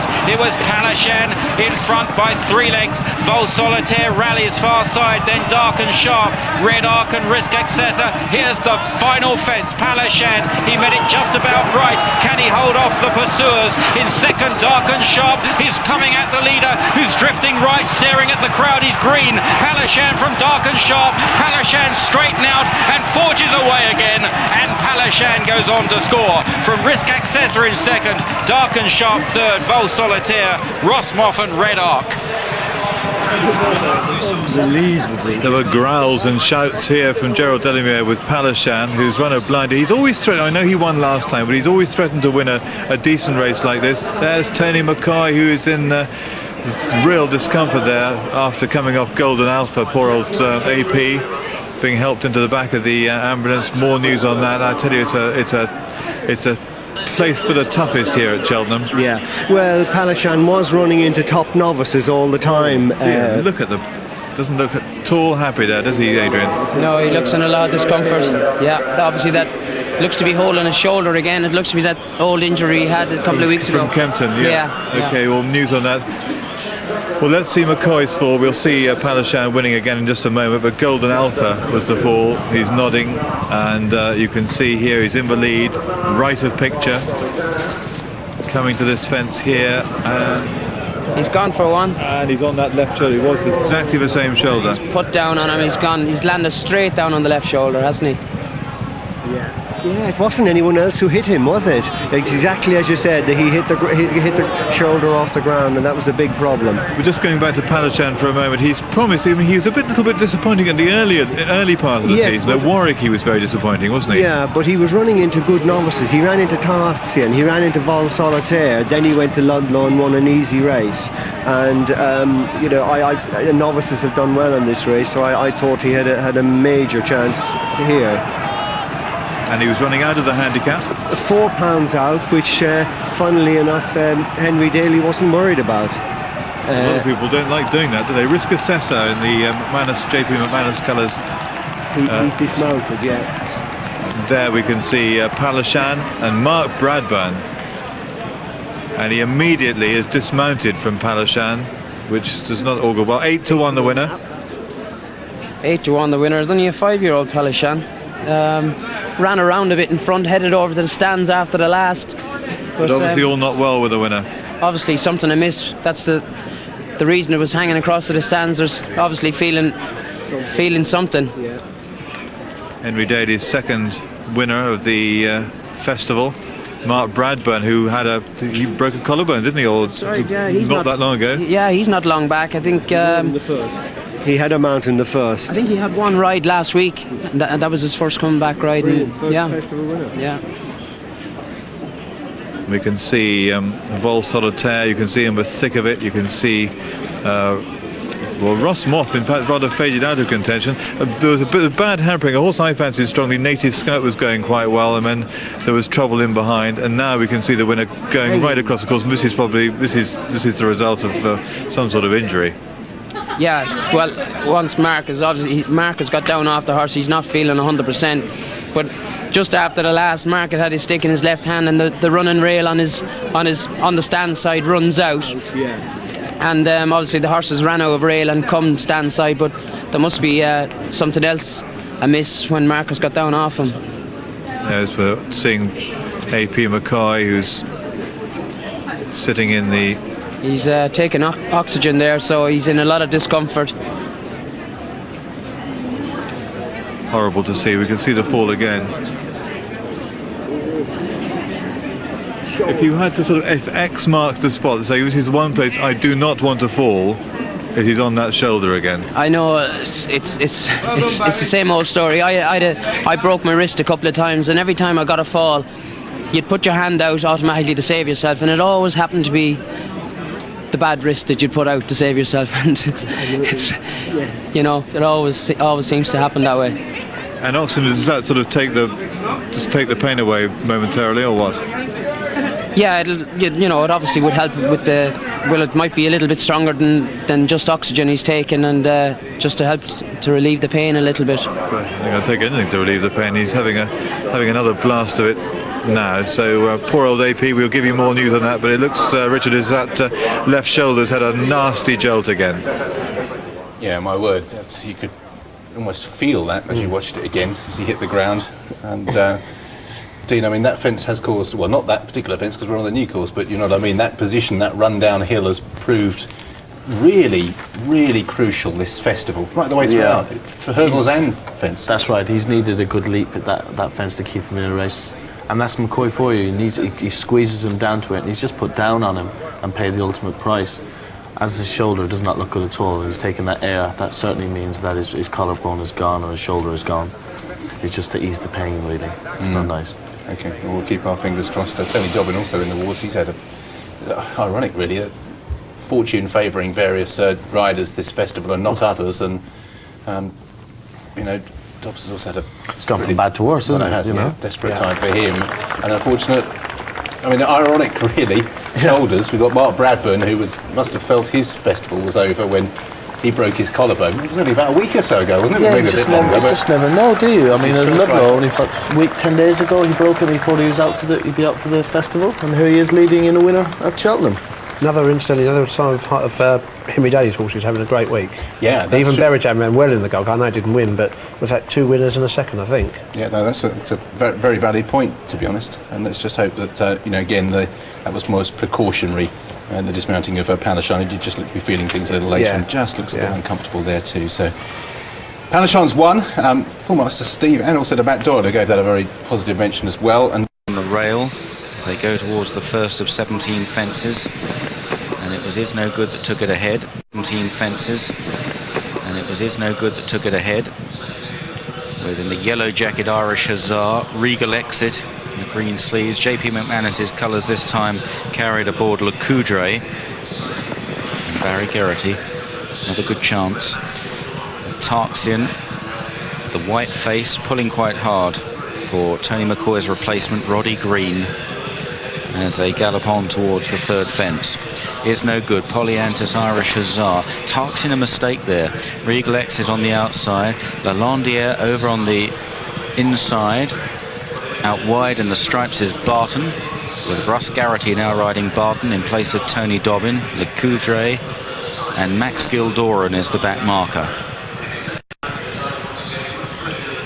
Around the top turn, it's Is No Good, a casualty in the handicap chase here yesterday.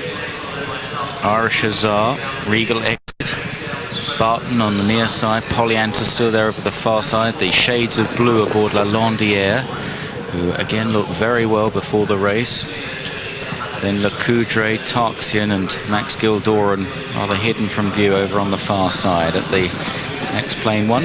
Another mistake by Tarxian there. That's 2 quite serious errors. On to the next, and it's Tarxian's stablemate Is No Good, joined now by Irish Hussar. Regal Exit. Right out wide is Barton. As they take this plain fence, 4 in the air together, and Tarxian's down. Now his jumping was just no good at all today. 2 bad mistakes and down there at that plain fence. The others take the next. Tarxian down at the 6th fence. Roddy Green getting to his feet, and the horse looks okay as well. So they race out onto the far side, and Roddy Green will doubtless be riding in the county at the end of the day, looks fit to ride. But it Is No Good from Irish Hussar. Regal Exit 3rd, Polyantus, Lalondiere, and then Barton from Le Coudray and Max Gildoran. Downhill fence where Before Salmon came to grief in the Gold Cup. They're all safely over it this time. The next is the water jump. Irish Hussar in the yellow jacket, just about the leader now. From Is No Good on the near side, Regal Exit. Out wide is Barton, Lalondiere, and then Le Coudray, Polyantus, and finally Max Gildoran. On to the next. It's an open ditch, and some neat jumps there. Irish Hussar took it very well for Mick Fitzgerald, with Regal Exit and Barton alongside. Lalondiere, Richard Johnson looking for a stride there, never really found one, but the mare was clever. She fiddled over. Is No Good still on the inside. The early leader now relegated to about 5th. Then Le Coudray as they approach another open ditch. Irish Hussar, Regal Exit and Barton, followed by Lalondiere and Le Coudray. Lalondiere, Richard Johnson in 4th place. Le Coudray and Barry Geraghty in 5th, the 2 jockeys at the top of the leading riders table. Lalondiere made another slight mistake at that, and now they've got 4 fences left to jump, and it's Regal Exit that takes over. Regal Exit and Richard Guest from Irish Hussar, his stable companion, on the inside in 2nd. Nicky Henderson 1 and 2. Barton, the striped jacket, out wide. and then Lalondière and Le Coudray. Max Gildor in the inner, Polyantas behind these as they start down the hill towards 3 out. Is No Good is tailed off now, so approaching the third last. The others all have some sort of chance. Irish Hussar, Lalondière now challenging with Le Coudray, also Regal Exit with the white face, Barton wider out, waiting in the wings. Max Gildoran still going okay. Polyantas now comes under pressure as they race for the final turn, and it's Irish Hussar, but Lalondière is now challenging, and a roar from the punters urges her on as they race round the final turn. 2 fences to jump. Irish Hussar challenged by the much improved Lalondière, with Max Gildoran staying on in third place. Le Coudray 4. The second last Lalondière got a good jump there under Richard Johnson. Irish Hussar over on the far side. Max Gildoran back in third place. The Racing Post Chase winner Lalondière draws to the final fence with a narrow lead, jumps it well, but Irish Hussar is fighting back up the hill. Lalondière from Irish Hussar, half length between the pair, and what a lovely mare this is. Lalondière, Irish Hussar trying hard, but Lalondière will not be denied and wins again, wins the Cathcart. In second, Irish Hussar, third, Max Gildoran, followed home by Le Coudray, Polyantas, Barton, Regal Exit, and Is No Good last time. Oh, she's tough. She's so brave, Lalondière. That's 7 in a row for her. Fantastic. Irish Hussar threw everything at her, but she replied. She gave everything, didn't she? And I mean, after all those hard races, she didn't look as if they were affecting her beforehand, but it's not always easy to tell. And you know, that's another, and probably a first for Richard Phillips as a festival winner. And his stable has been in such good form since he's moved to Addlestrop. And Richard Johnson now draws level with Barry Geraghty. Let's see the closing stages. This is what Cheltenham's all about. 2 horses, flat to the boards, jumping together. Very good. Great race to watch. Irish Hussar made a little bit of a mistake at the second last, handed the advantage to Lalondière. And then started to fight back again. But Lalondière, she's very, very tough, isn't she? And it's great for Richard Phillips to have a festival winner. Great for Richard Johnson. But we were saying earlier that Barry Geraghty's riding out of his skin. Richard Johnson is riding out of his skin. Absolutely brilliant. And down to the last here, sees a lovely stride. Very good, quick out over. 5-4 favourite she was, 5-4 favourite. And that's it, nothing was going to get past her there. She was stuck her head out and kept at it. And for the 4th time, we see a smiling Richard Johnson who's having a terrific festival. Absolutely terrific. Fair play to Richard. Last couple of seasons he broke the same leg, so he didn't made it back to the festival, and he's back here today, and that's his 4th winner. So you know, he's worked hard through injury and everything else to get back here and reaping the rewards now. He is, and he's having a great time. And if AP had been fit enough to ride Tarkston, he'd had another crash to the ground. I mean, the pipe horses are having a desperate meeting. That's the look of it. What's AP has taken 3 falls. I think he's missed 2. Missed 2 falls, I mean. Yes, because Tom Scudamore took one of them, didn't he? Yeah, missed 2 or 3 falls. So that's racing for you. Let's go back to the betting room. A lot of crying bookmakers, Patrick. Yeah, Bob, as Freddie Williams said before the race, the bloodbath continues. It gets no better for the bookmakers. Punters in absolute 7th heaven with 1 race of the festival to go. As I said, it was already a record for winning favourites this year. The record's even stretched by 1 with Lalondière, 5-4. Every time they went 11-8, they were knocked over. It was a rock solid 5-4. It was the only real horse for money. Irish Hussar, bits and pieces each way at 14-1. But really, the bookmakers are in absolute dire straits. It'll be interesting to see how many actually stay and bet on the last. They probably all will, but certainly there's some long faces among the bookmaking fraternity. The punters have well and truly won with 1 round still to go. Cheltenham 2003. Well, they would have stopped the fight, to be honest, wouldn't they? This is really going to hit a few bookmakers hard. I mean, I know it's nice to be sympathetic on this sort of thing, but a few will have really taken a pounding this week. It's very, very unusual for so many horses that were, that horrible quoted festival banker to actually win. Lalondière is the latest 5-4 favourite. Irish Hussar 14s, Max Gildoran 25s. The total returns win £2, places 120, 220 and 540. The exacta paid £16 and 20 pence. Now, of course, if neither Richard Johnson nor Barry Geraghty win the last, and it's a fair reason to say that there might be a reason why they may not, because there's just so many runners, Barry Geraghty riding Spirit Leader for Jessica Harrington, and Richard Johnson riding Jaboon, who doesn't really have an obvious chance, for the same owner as La Landière in the last. They're 4 each. It will go to count back, and we're also totting up the relevant number of seconds and thirds. We believe that Barry Geraghty's second on Iris's Gift might have quite a significant impact on the top rider, but as I say, that's still being totted up. As is, if any of you are at home and have got quick access to results quicker than I have in a couple of moments, how many Martin Pipe horses have fallen at this year's festival or been brought down? An astonishing number of Martin Pipe horses have failed to complete. Tarksy in the latest. Just today we can feel Golden Alpha and a couple of others as well. Old California. Old California. Also brought down in that, Don Fernando. Yeah, Don Fernando. Yeah. Copeland in the champion hurdle. Yeah. Iberus in the champion hurdle. Is no good. Yeah. Incredible. Seaboard and Chuchev in the champion chase. Yeah. So that's I'm sure that's not by no means a conclusive analysis, but that's nearly a dozen. Yeah. Yeah. Delighted for the owners again, because particularly National Hunt Racing, it is what it's very much about, and they are very enthusiastic.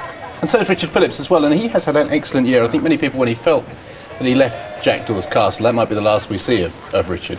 He's never stopped working hard. It's a pleasure to talk to Richard. He's a really nice guy, and it just shows you what a great training performance that is. Because to train 2 or 3, get a striker with 2 or 3 one particular horse is a good training performance. But to have, what is it now, 6, 7?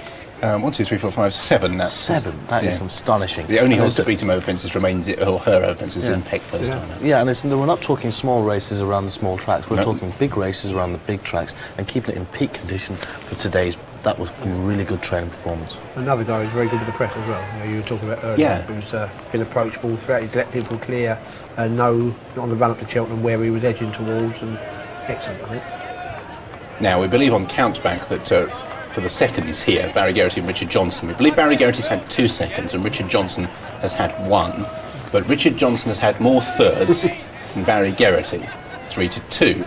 So there is a possibility that Richard Johnson could finish second on Jaboon and still win. Makes the Duckworth Lewis method sound like ABC. We're heading off for a break to, as someone would say, cogitate those permutations.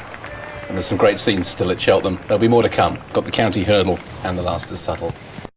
Spirit Leader at 9s, it's double figures and upwards the rest, but you can see, guys, have a look to my left there. If you look in that gap, that is where a rest, but you can see, guys, have a look to my left there. If you look in that gap, that is where a bookmaker once stood. Some bookmakers have gone home. In fact, the lovely Ellen Martin, we spoke to her, the lovely blonde-haired lady Irish bookmaker, she's long since gone. There's at least 6 or 7 bookmakers, pictures I've counted, that have disappeared. They've taken one hell of a beating. Some of them don't want to see anymore. They've disappeared. And punters, well, they're in the luxury. Nobody's got to get out of trouble, basically. So everyone's just swanning around, having small bets. It's a bit of fun for everyone, the close of the county hurdle. No getting out stakes at Cheltenham this year. Misha Raftery heads the market at 5-1, with Direct Bearing at 7s, with Never at 9-1. Spirit Leader, Nonso, Munka, Austin, Native New Yorker all 10, 16-1 Fardanti Flyer and Turtleback, 20-1 The Gatherer and Tactful Remark, non-runners 11 and 16, who are Xenophon and Holy Orders. Well, we're just about to sign off from the studio with American racing hot on the heels of the last at Cheltenham. Just to let you know, one piece of news that's come through today, it's an ongoing saga really. David's Lad, the hearing in Ireland has been adjourned overnight and is expected to recommence at 11 a.m. tomorrow, so we still don't know whether David's Lad will be running in the National or not. That reconvenes until 11 o'clock tomorrow. Thanks to both of you. Dean Gallagher and Steve Mosher were my guests today. Great being here. Highlight of the day, best mate. Low point of the day, clearly Doran's Pride. Well, yeah, of course. Horrible to see that. But best mate, fantastic to see that. Great performance. Well, hopefully he's going to be around for a lot more years to come. Yeah, best mate really handled it today. And how many winning favourites, eh? Well, it's been incredible. I mean, as you say, virtually everybody's banker has won this week, and that was the icing on the cake. Yeah, it was a fantastic performance. Great to see. Misha Raftery's got rid of his pilot. No harm done. Charlie Swan, but it looks, I think he's going to give a little bit of help, and look at the tail there. Yeah, he's looking for a leg up. I think it'd probably be a safer bet just to get someone to hold the horse while he gives him a leg up. I think that's just at the top there as they start to canter past the stands to the 2 mile start. He's okay, I think he'll be alright, but no problems there, he's walking. Yeah, he just waits to get a leg up. Ooh, a little fractious, isn't it? Contrasting fortunes finally in on the jockey front, to be honest. We've had great festivals for Barry Geraghy and Richard Johnson, and nightmares for Tony Dobbin and Tony McCoy, and that theme continued today, both of them ending up in the doctor's room. Yeah, start off bad for Tony Dobbin with Hole the Wall refusing on Tuesday, and it just gradually got worse as the day went on, and the days went on, should I say. But there again, you see, like, Mark Bradburn wasn't going to ride a couple of days ago, and then come back and win a great race today. You know, Richard Johnson was riding out of his skin. Fantastic, he was riding brilliantly. So still to play for the final throw of the dice, if you like, for the jockey's title. I mean, it's still up for grabs, isn't it? It's odds against, I guess, Mr. Johnson, but I agree with Dean. I think he's been a star this week. Excellent. Thank you both for your company this afternoon. Really hope you've enjoyed it at home. It's not over yet. Final fix coming up for Cheltenham 2003 as we head to Robert Cooper. Thank you, Richard. Yes, we're all set for the final race of 2003 Cheltenham Festival, the Vincent O'Brien County Hurdle, and the gamble of the day most certainly has been this Misha Raftery. Adrian's been coaching me how to say it. Misha means I am. That's right. Yeah, I am. Misha, well, you'd know as well, wouldn't you? Yeah. Misha Raftery. Anyway, she's been gambled off the board. She's got a good bit of form. What did she look like? Well, I wouldn't like her at all on looks. I mean, it's mainly her colour. You know, she's a brown horse, and she's clipped and been clipped recently, and sort of very dry looking in her coat. But that wouldn't put you off backing her, though, would it? Or would it? You know, if from the paddock angle is the angle we're trying to give of how horses are in terms of their well-being at the moment. Just having so many of them here. That's Never. Peter O'Sullivan's colours on the right, of course, the famous Ativo colours carried by Never. Very impressive at Newbury, back at the Hennessy meeting. There are the colours of Lady Clark, with Russ Garrity taking over from A.P. McCoy, broken his left collarbone, and for the second year in a row he's had a wretched Cheltenham Festival. Polar Red, of course, came here chasing the bonus a year ago, didn't he, having won the Imperial Cup? That's right, and he never really showed. He wasn't able to take the races in quick succession, and I mean, now he's still very much higher than the mark he won the Imperial Cup off. Is this a punter's nightmare, or is there something we can back here? Because there are so many, good handicap hurdle form is represented in so many different ways here. We've got Non-So, of course, who won the Lanzarote. He's been good things. Spirit Leader, another big hurdle winner. Yes, but Spirit Leader is a small mare, Robert, and she won races with just around 10 stone. When she's had sort of 11 stone 9, like she had in the Pierce Hurdle at Leopardstown, she wasn't nearly as competitive with the big weight. There is Non-So of Nicky Henderson, as we mentioned, the winner of the... Looks very well. Looks very well, says Gerald, which is good news. The Gatherer of Arthur Moores. Number 6 Comex Flyer, you can see very well. There's the colours of JP McManus of the Gatherer and Comex Flyer. It won't be that long before they're underway, because it's just gone 5:45. They've been off pretty promptish here. So final thoughts, if I gave you a fiver to have a bet here, Adrian, you'd probably just pocket it and run to the car park. Yeah, I probably would. I thought Spirit Leader looked very well going around the parade ring. Jessica Harrington with Moscow Flyer having a winner as well. Barry Geraghy in great form.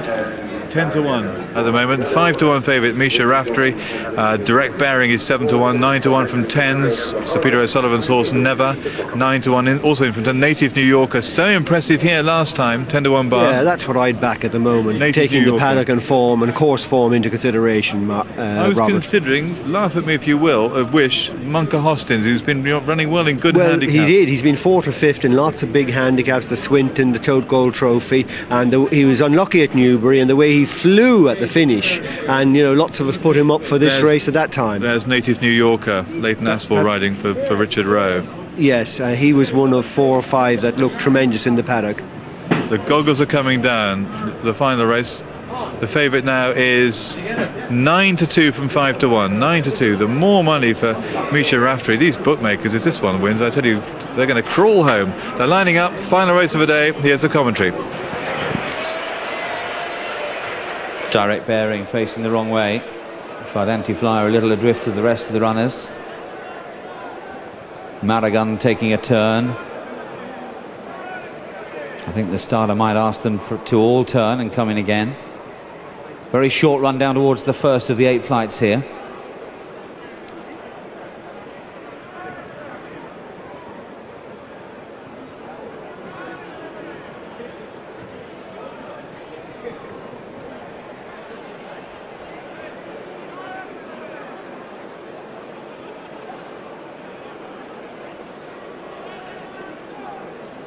Here we go. Away they jump then for the finale. The curtain comes down on Festival 2003. The county hurdle underway. Castle Shane and Direct Bearing amongst the first ones to show. Also Mizraf Turai, this well-backed favourite. He's right up with the early pace. So too is Tactful Remark. A long run towards flight number 2 now. Jaboon and Mixter the Trickster also running very fast with Miss Cool, Polar Red and also Joe Cullen. Fardanti Flyers up on the outside. Monka Hostin just in behind them with Comex Flyer through the Rye. Say Again is further back with Spirit Leader towards the inside. The Gatherer and War Jan, and then further back in the field Non So is buried away with Idaho Docks, and after these Turtle back. They're followed through by Belle d'Anjou. Back markers include Maragon as they come over the second flight, and just about all over that one safely. Ballapore a slight mistake, but 3 have gone clear here. Castle Shane, Tactful Remark and Mixter the Trickster are the 3 hairs. They've drawn 8 lengths clear now. Miss Cool and then Mizraf Turai in 5th place. Nevers improved into 6th place. Then Joe Cullen, Jaboon, Fardanti Flyer, and after these we've got Direct Bearing in company with Mokka Hostin. They're followed through by Through the Rye, Spirit Leader, then the Gatherer, Turtle back, and Say Again. Comex Flyer, Full Irish, they're the next few. Monka Hostin in the middle of the pack. Belle d'Anjou, War Jan, and then comes Belle d'Anjou is followed by Idaho Docks, but these 3 leaders are at the next flight already. Castle Shane, Tactful Remark, who blundered there, and also on the outside Mixter the Trickster. They remain well clear. We do have a faller further back, just can't quite pick that one out for you. I can now. It's Comex Flyer who's come down. Comex Flyer, a faller at that particular flight. Now they're over the 4th flight of hurdles. Slight mistake from Miss Cool at that particular flight. Image du Marc is the overall back marker as they continue to climb the hill. And up front, Castle Shane from Mixter the Trickster. These 2 are now about 3 or 4 lengths clear only as Warjan continues towards the rear end of the field. Mizraf Turai still in the thick of things, just chasing these leaders up the hill now. Tactful Remark's the one who's lost a lot of ground. Monka Hostin making ground round the outside as Miss Cool latches onto the leaders as well. Through the Rye with every chance at this stage as they climb the hill and racing now towards the 3rd last, but still an awful lot of running to be done in this county hurdle. The Gatherer's improving all the time. Spirit Leader's beginning to pick up as well as they skip over the next flight of hurdles, and they're a slow jump from Say Again. That one's losing touch. Howardeath towards the back of the field. Maragon's another walk towards the back of the field with Idaho Docks, but as they head now on this long run down towards the hill, an awful long run to the 2nd last, it's Castle Shane, Mixter the Trickster, Miss Cool, the 3 leaders. Never is in behind them with Through the Rye. Mizraf Turai, the gamble of the race, is being pushed along in 6th place.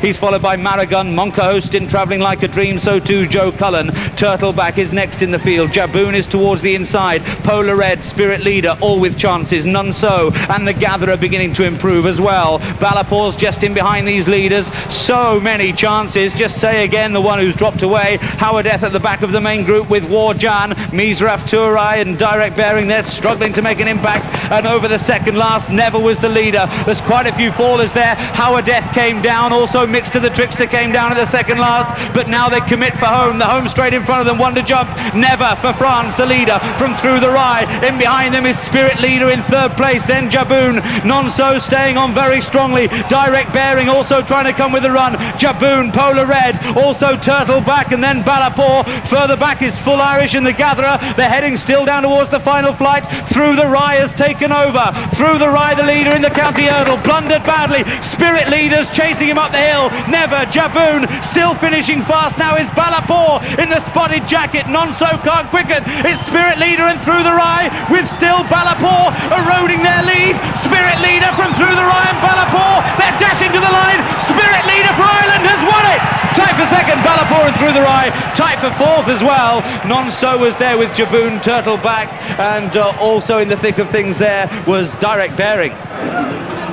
Spirit Leader has won. There's no doubt now who's going to be top jockey at Cheltenham this year. It's Barry Geraghty, another winner. He's 5th winner of the week. Spirit Leader, trained by Jessica Harrington, has been a wonderful week for her as well. Has beaten Ballapore, who was finishing like the clappers, but not quite fast enough, despite being urged on vocally by Gerald Delamere. No, not quite fast enough for my 66-1, Robert. Oh dear. But I have to give it to the small mare. I criticised her beforehand, but for her size, in light of the weight she had to carry, so it was a super effort.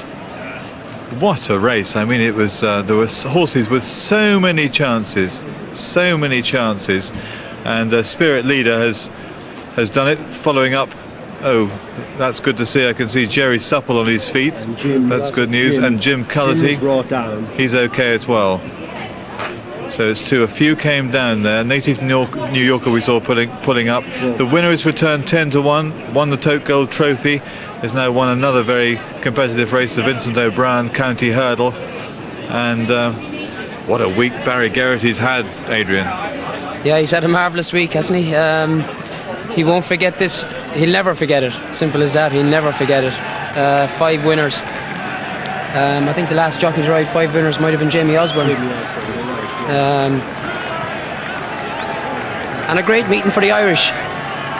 Great meeting for the Irish. I've lost account of how many winners they've had this week, but I'm sure someone will put us right on that. But they've been ahead of a lot. They had 5 going into the day, didn't they? Yeah. And they've won 6. Let me see. It's been such sort of a numbing day because with so many things that have happened, one's completely forgotten results apart from best mates. Look at this. This one will get a good cheer. This will get a good cheer. You won't have to. You won't have to hold the microphone so close to the crowd this time, Robert. Once again, I had to this time, not yesterday. No, I was waiting for the great Cheltenham roar. No, there'll be more. Okay, let's go back to Patrick. The final battle has taken place, Patrick. What's the result this time? Thanks so much, Bob. Yes, 10-1, the winner of the last race in the Cheltenham Festival 2003. Certainly wasn't unbacked. The large gamble obviously foiled there on that horse we've been talking about all day, it seems. I still can't pronounce or even remember the name correctly. Let me cash down. Somebody help me out of my ear here. Muse Rafferty. I mean, that's all got too much for me, basically. What a day. The punters have definitely put the bookmakers to bed and make no mistake. About 8 or 9, even 10 bookmakers have already left before the last. 10-1 the winner, Spirit Leader, not without its supporters, but the big gamble foiled. Still waiting for the result, the second, third and fourth to be called here. The judge is still deliberating over that. Oh, here we go. The result of the photo for second place. Second is number 27 Ballapore. Third was Through the Rye, and fourth was None So. Through the Rye. Here's the fall. Oh, who goes head over heels? So that's Mixed of a Trickster. Yes, and he brings down Howardat in the red sleeves. Jim Cullity's down. Jerry Supple's down. But all horses are up okay, it looks like. This is. And there we can see Peter O'Sullivan's horse. For a moment I thought Never was going to be involved in the finish. He ran a cracker. So many. Oh dear, that's Comics Fly who went there. Gosh, that was Comics Flyer. I think that was the first down the back, wasn't it? The Comics Flyer went. That hurdle in front, that section of hurdle seemed to be flattened and seemed to just dive at it. Ruby's up okay. There must be times when you're quite glad to be on the sidelines, Adrian. Or not? Well, watching them taking falls like that, it's good to good to see them getting up because. Lord above, where are we now? Look at this, with some sort of rocket looking down over over Cheltenham. It's a wonderful sight, isn't it? It's the sun setting in the west where it usually does, and a wonderful scene. The end of a 2003 Cheltenham Festival. It has been memorable, absolutely memorable, and. That's almost it from us. I mean, you can't fail to enjoy today. Oh, wonderful day's racing. Best mate will live long in the memory, and hopefully we see him again. I'm going to head to the. Well, I'm not going to the car park, so I'm going back on there's a train, and this is the way I was going to go. This is the way I arrived, and this is the way I'm going to be going home in a minute. 10-1 the winner, Spirit Leader. Ballapore second, 25-1. There's the train. Through the Rye was third, and Nonso was in fourth place. And I'll be on that old chuffer going back to Toddington quite soon. The full result: Spirit Leader 10-1. Second Ballapore at 25-1. Through the Rye ran a cracker at 66-1. Nonso at 10-1, and that gamble on Misha Rafterai went well astray. 5-1, unplaced favourite. Non-runners 11 and 16, and 28 ran in the county hurdle. Almost time to say good night here from Cheltenham for the final time and head off to American racing. But there is a roar. There were quite a few people gathering. That was it. It's picking up. Listen to this. Picking up. Yeah. And the roarometer doesn't sound too bad. There you go. Yeah, there we go. Well, I think we'll leave you with cheers. We can see the winning jockey of the week, Barry Geraghty. Of course, it's been Best Mates Day. Many thanks to Gerald Delamere, who's been with me throughout the afternoon, and Adrian McGrath has been doing sterling work as well. Nice to have you here, Adrian. Thank you very much. It's great to have you here beside me, carrying me all through the week. Wow, not many people say that. Thanks, Adrian. Thanks, Gerald. That's all from Cheltenham. It's been a terrific week. Hope you've enjoyed it. And if you're just an occasional viewer here on at the races, join us again soon at 418. But it's very soon time for American racing. Good night from Cheltenham.